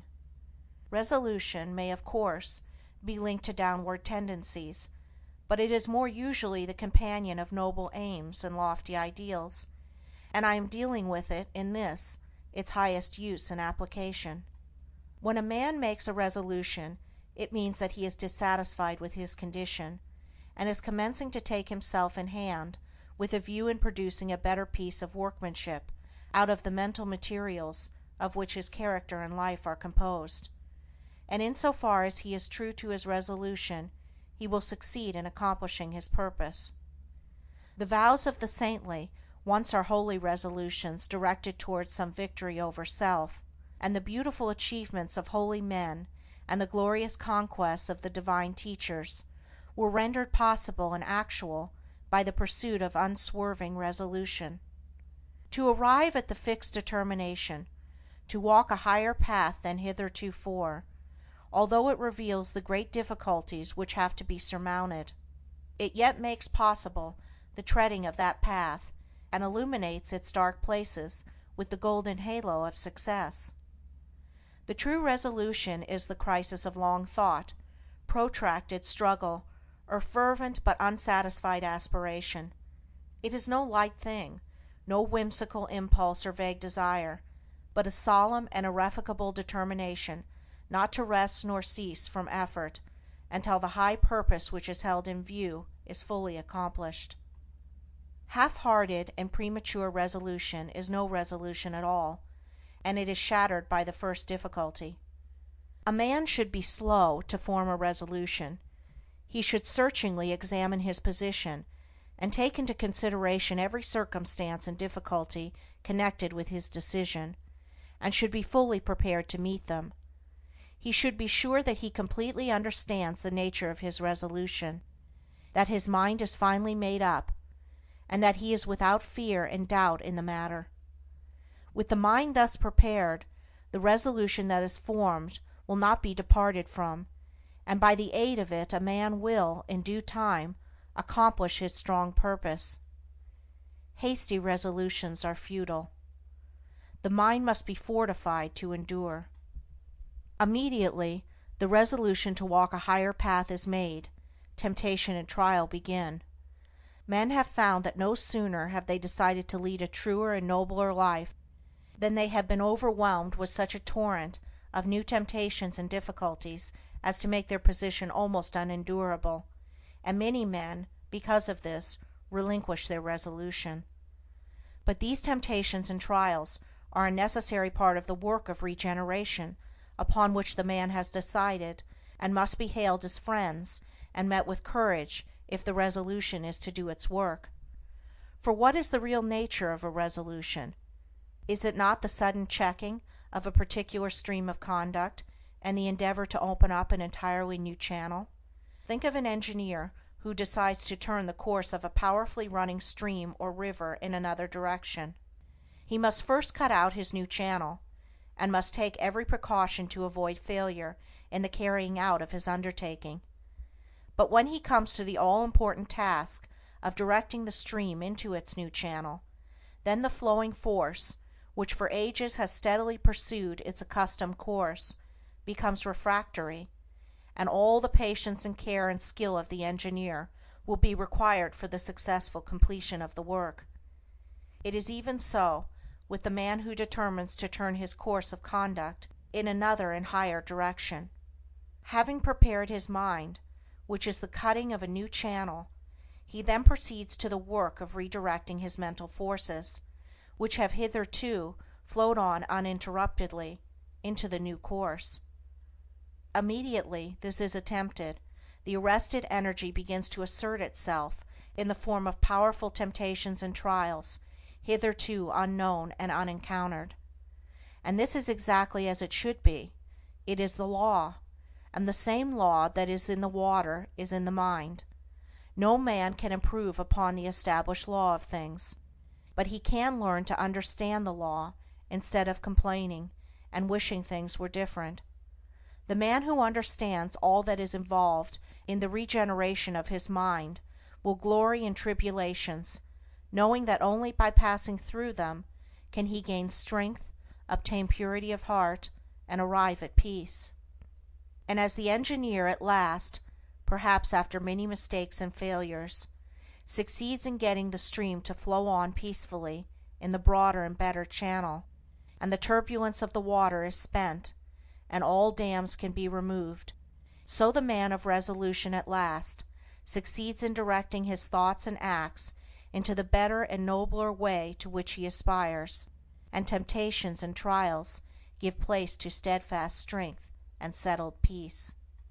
He whose life is not in harmony with his conscience, and who is anxious to remedy his mind and conduct in a particular direction, let him first mature his purpose by earnest thought and self-examination, and having arrived at a final conclusion, let him frame his resolution, and having done so, let him not swerve from it. Let him remain true to his decision under all circumstances, and he cannot fail to achieve his good purpose, for the great law ever shields and protects him who, no matter how deep his sins, or how great his many failures and mistakes, has, deep in his heart, resolved upon the finding of a better way, and every obstacle must at last give way before a matured and unshaken resolution. Chapter 17. The Glorious Conquest. Truth can only be apprehended by the conquest of self. Blessedness can only be arrived at by overcoming the lower nature. The way of truth is barred by a man's self. The only enemies that can actually hinder him are his own passions and delusions. Until a man realizes this and commences to cleanse his heart, he has not found the path which leads to knowledge and peace. Until passion is transcended, truth remains unknown.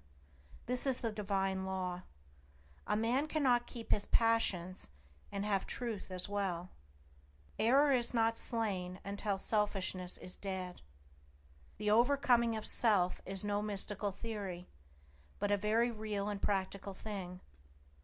It is a process which must be pursued daily and hourly, with unswerving faith and undaunted resolution, if any measure of success is to be achieved. The process is one of orderly growth, having its sequential stages, like the growth of a tree, and as fruit can only be produced by carefully and patiently training the tree, even so the pure and satisfying fruits of holiness can only be obtained by faithfully and patiently training the mind in the growth of right thought and conduct. There are 5 steps in the overcoming of passion, which includes all bad habits and particular forms of wrongdoing, which I will call 1. Repression, 2. Endurance, 3. Elimination, 4. Understanding, 5. Victory. When men fail to overcome their sins, it is because they begin to try at the wrong end. They want to have the stage of victory without passing through the previous 4 stages. They are in the position of a gardener who wants to produce good fruit without training and attending to his trees.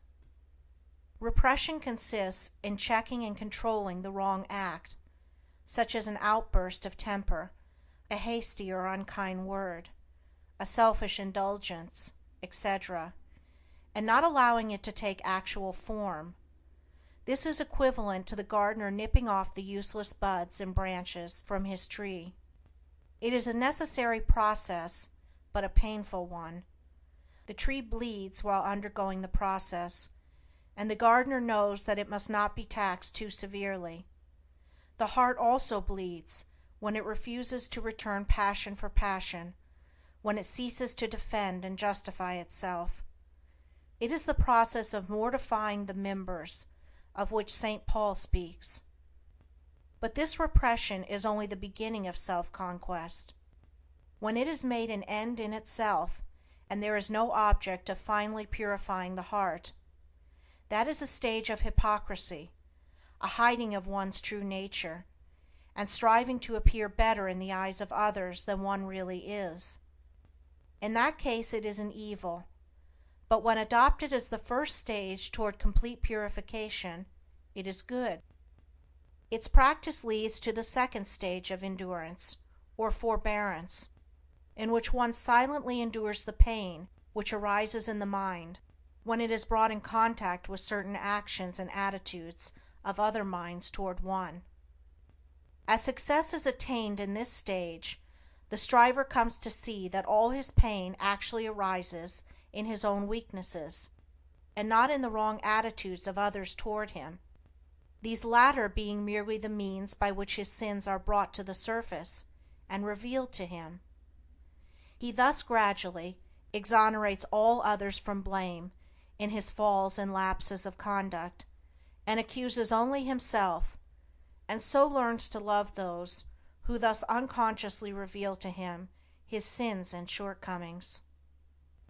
Having passed through these 2 stages of self-crucifixion, the disciple enters the third, that of elimination, in which the wrong thought which lay behind the wrong act is cast from the mind immediately it appears.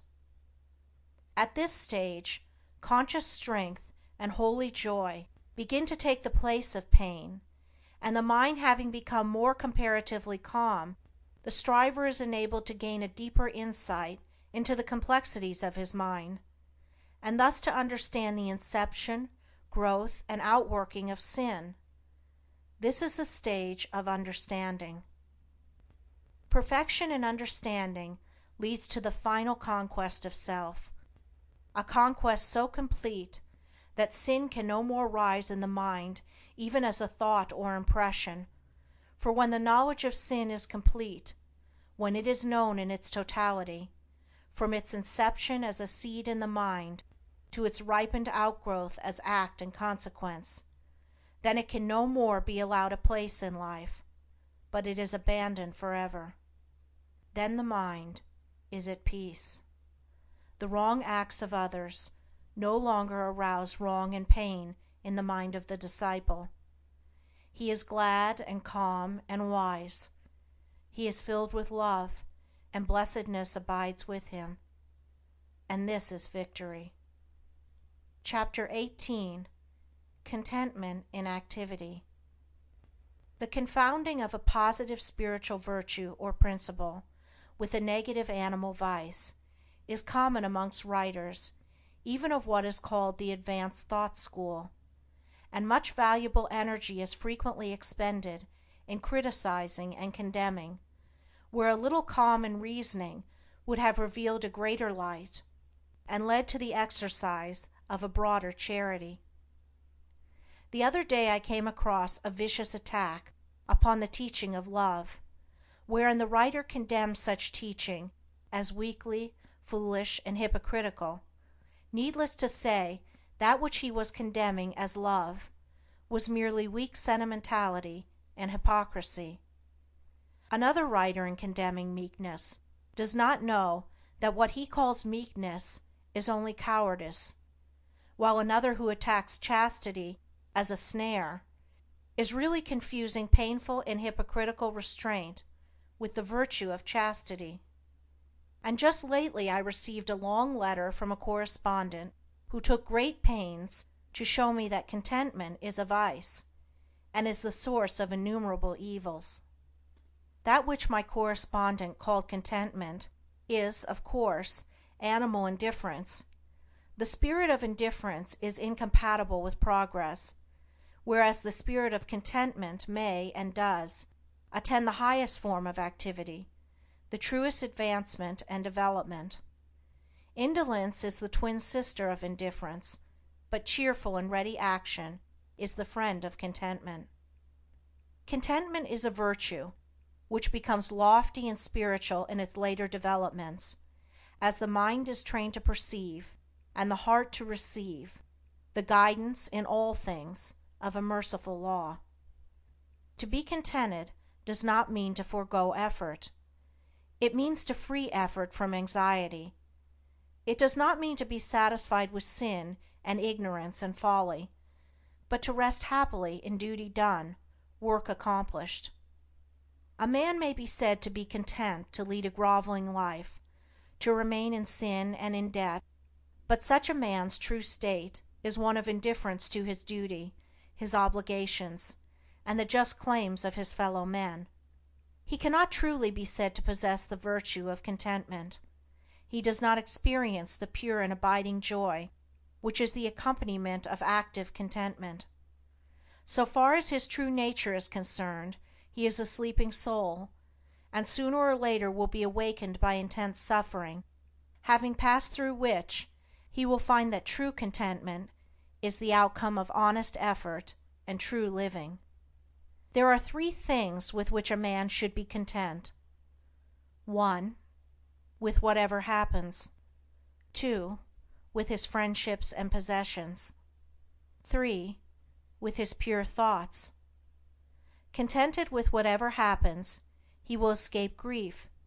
With his friends and possessions, he will avoid anxiety and wretchedness. And with his pure thoughts, he will never go back to suffer and grovel in impurities. There are 3 things with which a man should not be content. 1. With his opinions. 2. With his character. 3. With his spiritual condition. Not content with his opinions, he will continually increase in intelligence. Not content with his character, he will ceaselessly grow in strength and virtue.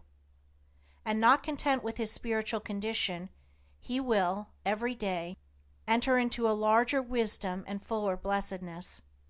In a word, a man should be contented, but not indifferent to his development as a responsible and spiritual being.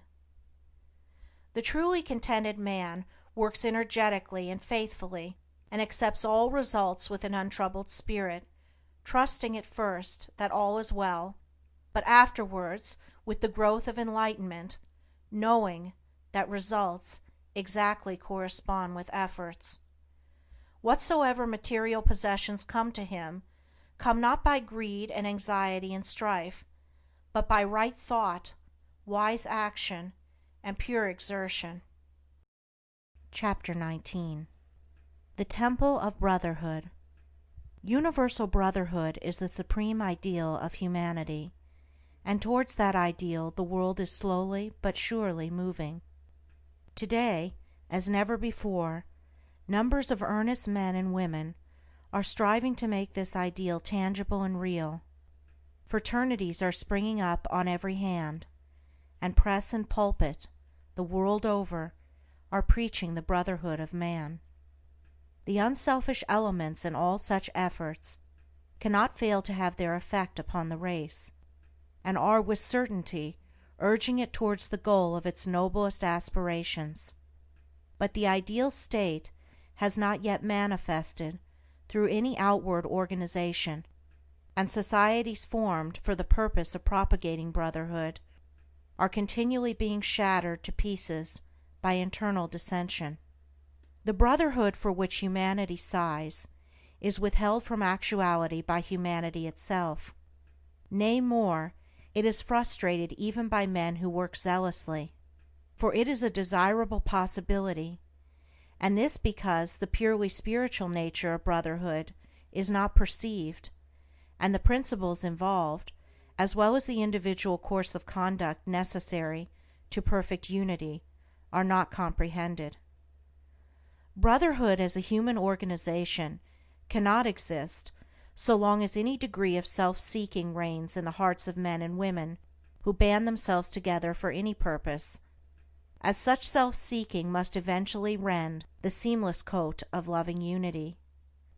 But although organized brotherhood has so far largely failed, any man may realize brotherhood in its perfection, and know it in all its beauty and completion, if he will make himself of a wise, pure, and loving spirit, removing from his mind every element of strife, and learning to practice those divine qualities without which brotherhood is but a mere theory, opinion, or elusive dream.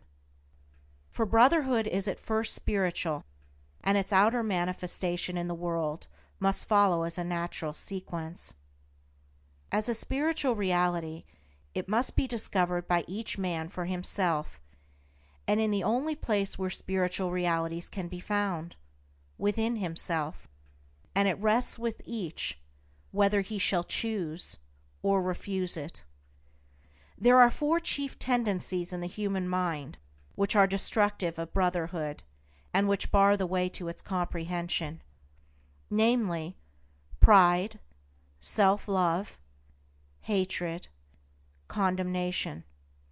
Where these are there can be no brotherhood.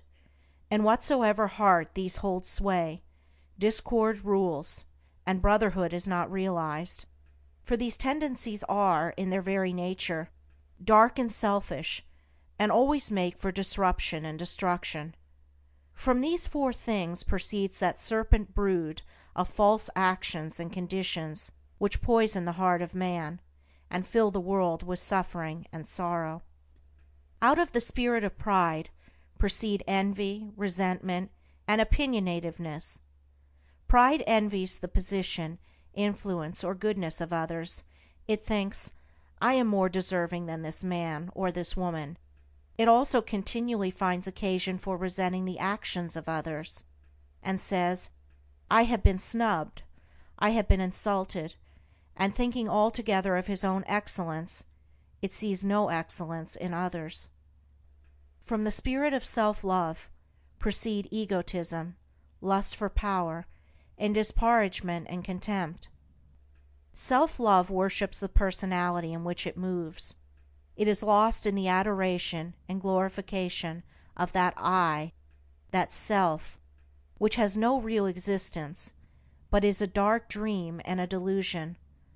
It desires preeminence over others and thinks, I am great, I am more important than others. It also disparages others, and bestows upon them contempt, seeing no beauty in them, being lost in the contemplation of its own beauty. From the spirit of hatred proceed slander, cruelty, reveling, and anger. It strives to overcome evil by adding evil to it. It says, This man has spoken of me ill. I will speak still more ill of him, and thus teach him a lesson. It mistakes cruelty for kindness, and causes its possessor to revile a reproving friend. It feeds the flame of anger with bitter and rebellious thoughts. From the spirit of condemnation proceed accusation, false pity, and false judgment. It feeds itself on the contemplation of evil and cannot see the good. It has eyes for evil only, and finds it in almost everything and every person. It sets up an arbitrary standard of right and wrong by which to judge others, and it thinks, This man does not do as I would have him do. He is therefore evil, and I will denounce him. So blind is the spirit of condemnation that whilst rendering its possessor incapable of judging himself, it causes him to set up as the judge of all the earth. From the four tendencies enumerated, no element of brotherliness can proceed. They are deadly mental poisons, and he who allows them to rankle in his mind cannot apprehend the peaceful principles on which brotherhood rests. Then there are chiefly four divine qualities, which are productive of brotherhood, which are, as it were, the foundation stones on which it rests, namely, humility, self-surrender, love, compassion. Wheresoever these are, there brotherhood is active. In whatsoever heart these qualities are dominant, there brotherhood is an established reality, for they are, in their very nature, unselfish and are filled with the revealing light of truth. There is no darkness in them, and where they are, so powerful is their light, that the dark tendencies cannot remain, but are dissolved and dissipated. Out of these four qualities proceed all those angelic actions and conditions which make for unity and bring gladness to the heart of man and to the world. From the spirit of humility proceed meekness and peacefulness. From self-surrender come patience, wisdom, and true judgment. From love spring kindness, joy, and harmony, and from compassion proceed gentleness and forgiveness. He who has brought himself into harmony with these four qualities is divinely enlightened. He sees whence the actions of men proceed and whither they tend, and therefore can no longer live in the exercise of the dark tendencies. He has realized brotherhood in its completion as freedom from malice, from envy, from bitterness, from contention, from condemnation. All men are his brothers, those who live in the dark tendencies, as well as those who live in the enlightened qualities, for he knows that when they have perceived the glory and beauty of the light of truth, the dark tendencies will be dispelled from their minds. He has but one attitude of mind towards all, that of goodwill. Of the four dark tendencies are born ill will and strife. Of the four divine qualities are born goodwill and peace. Living in the four tendencies, a man is a strife producer. Living in the four qualities, a man is a peacemaker. Involved in the darkness of the selfish tendencies, men believe that they can fight for peace, kill to make alive, slay injury by injuring, restore love by hatred, unity by contention, kindness by cruelty, and establish brotherhood by erecting their own opinions, which they themselves will, in the course of time, abandon as worthless, as objects of universal adoration. The wished-for temple of brotherhood will be erected in the world when its four foundation stones of humility, self-surrender, love, and compassion are firmly laid in the hearts of men. For brotherhood consists, first of all, in the abandonment of self by the individual, and its after effects is unity between man and man. Theories and schemes for propagating brotherhood are many, but brotherhood itself is one and unchangeable, and consists in the complete cessation from ego and strife, and in practicing goodwill and peace, for brotherhood is a practice and not a theory. Self-surrender and goodwill are its guardian angels, and peace is its habitation. Where two are determined to maintain an opposing opinion, the clinging to self and ill will are there, and brotherhood is absent. Where two are prepared to sympathize with each other, to see no evil in each other, to serve and not to attack each other, the love of truth and goodwill are there, and brotherhood is present. All strifes, divisions, and wars inhere in the proud, unyielding self. All peace, unity, and concord inhere in the principles which the yielding up of self reveals. Brotherhood is only practiced and known by him whose heart is at peace with all the world. Chapter 20. Pleasant Pastures of Peace. He who aspires to the bettering of himself and humanity should ceaselessly strive to arrive at the exercise of that blessed attitude of mind by which he is enabled to put himself mentally and sympathetically in the place of others, and so, instead of harshly and falsely judging them, and thereby making himself unhappy, without adding to the happiness of those others, he will enter into their experience, will understand their particular frame of mind, and will feel for them and sympathize with them. One of the great obstacles to the attainment of such an attitude of mind is prejudice, and until this is removed it is impossible to act toward others as we would wish others to act toward us. Prejudice is destructive of kindness, sympathy, love, and true judgment, and the strength of a man's prejudice will be the measure of his harshness and unkindness toward others, for prejudice and cruelty are inseparable.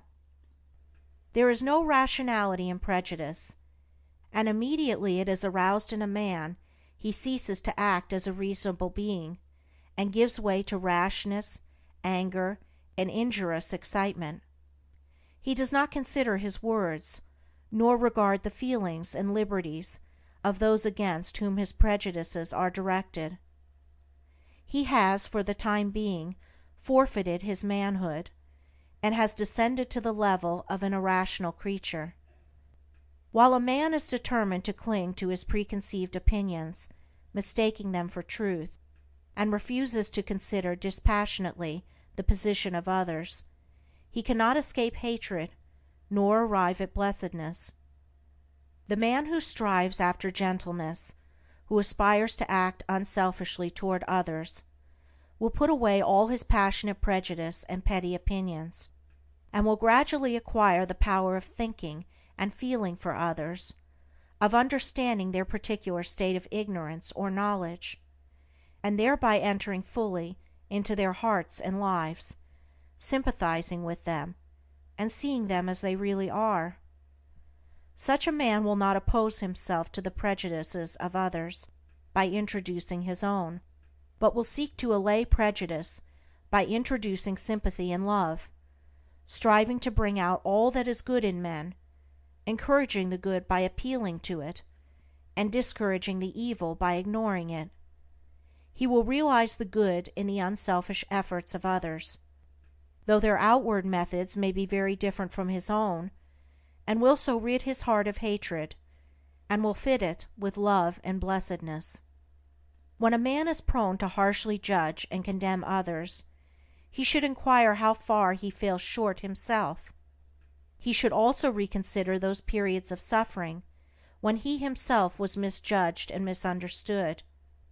and gathering wisdom and love from his own bitter experience, should studiously and self-sacrificingly refrain from piercing with anguish hearts that are as yet too weak to ignore, too immature and uninstructed to understand.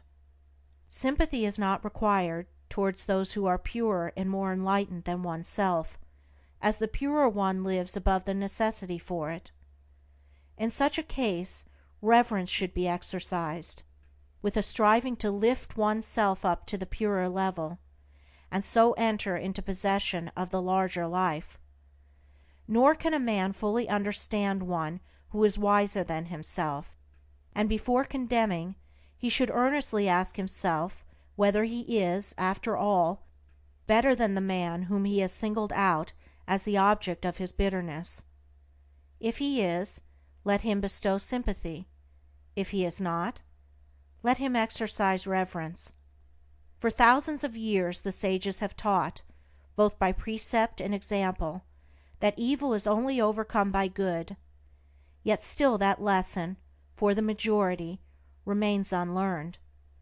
It is a lesson profound in its simplicity, and difficult to learn because men are blinded by the illusions of self. Men are still engaged in resenting, condemning, and fighting the evil in their own fellow men, thereby increasing the delusion in their own hearts, and adding to the world sum of misery and suffering. When they find out that their own resentment must be eradicated, and put love in its place, evil will perish for lack of sustenance. With burning brain and heart of hate, I sought my wronger early, late, and all the wretched night and day my dream and thought was slay and slay. My better self rose uppermost, the beast within my bosom lost. Itself in love, peace from afar, shone o'er me radiant like a star. I slew my wronger with a deed of love. I made him bleed with kindness, and I filled for years his soul with tenderness and tears. Dislike, resentment, and condemnation are all forms of hatred, and evil cannot cease until these are taken out of the heart. But the obliterating of injuries from the mind is merely one of the beginnings in wisdom.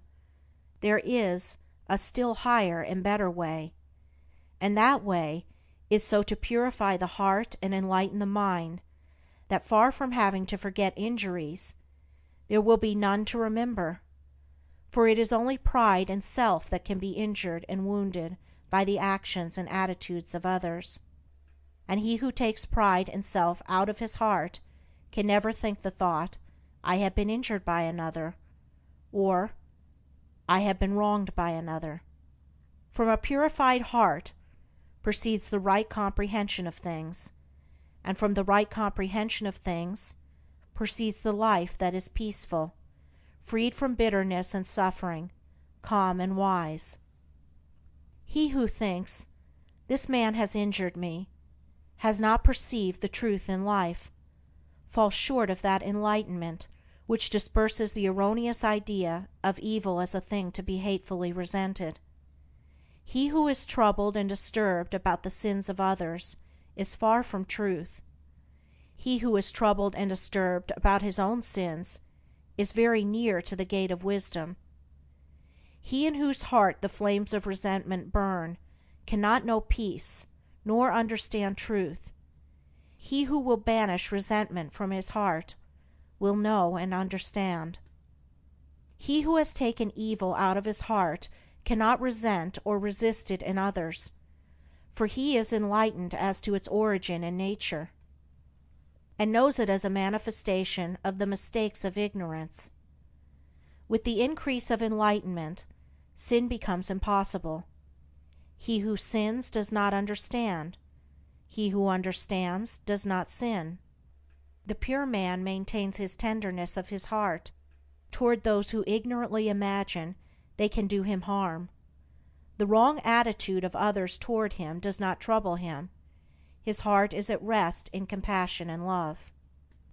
Blessed is he who has no wrongs to remember, no injuries to forget, in whose pure heart no hateful thought about another can take root and flourish. Let those who aim at the right life, who believe that they love truth, cease to passionately oppose themselves to others, and let them strive to calmly and wisely understand them, and in thus acting toward others they will be conquering themselves, and while sympathizing with others, their own souls will be fed with the harmony dews of kindness, and their hearts will be strengthened and refreshed in the pleasant pastures of peace.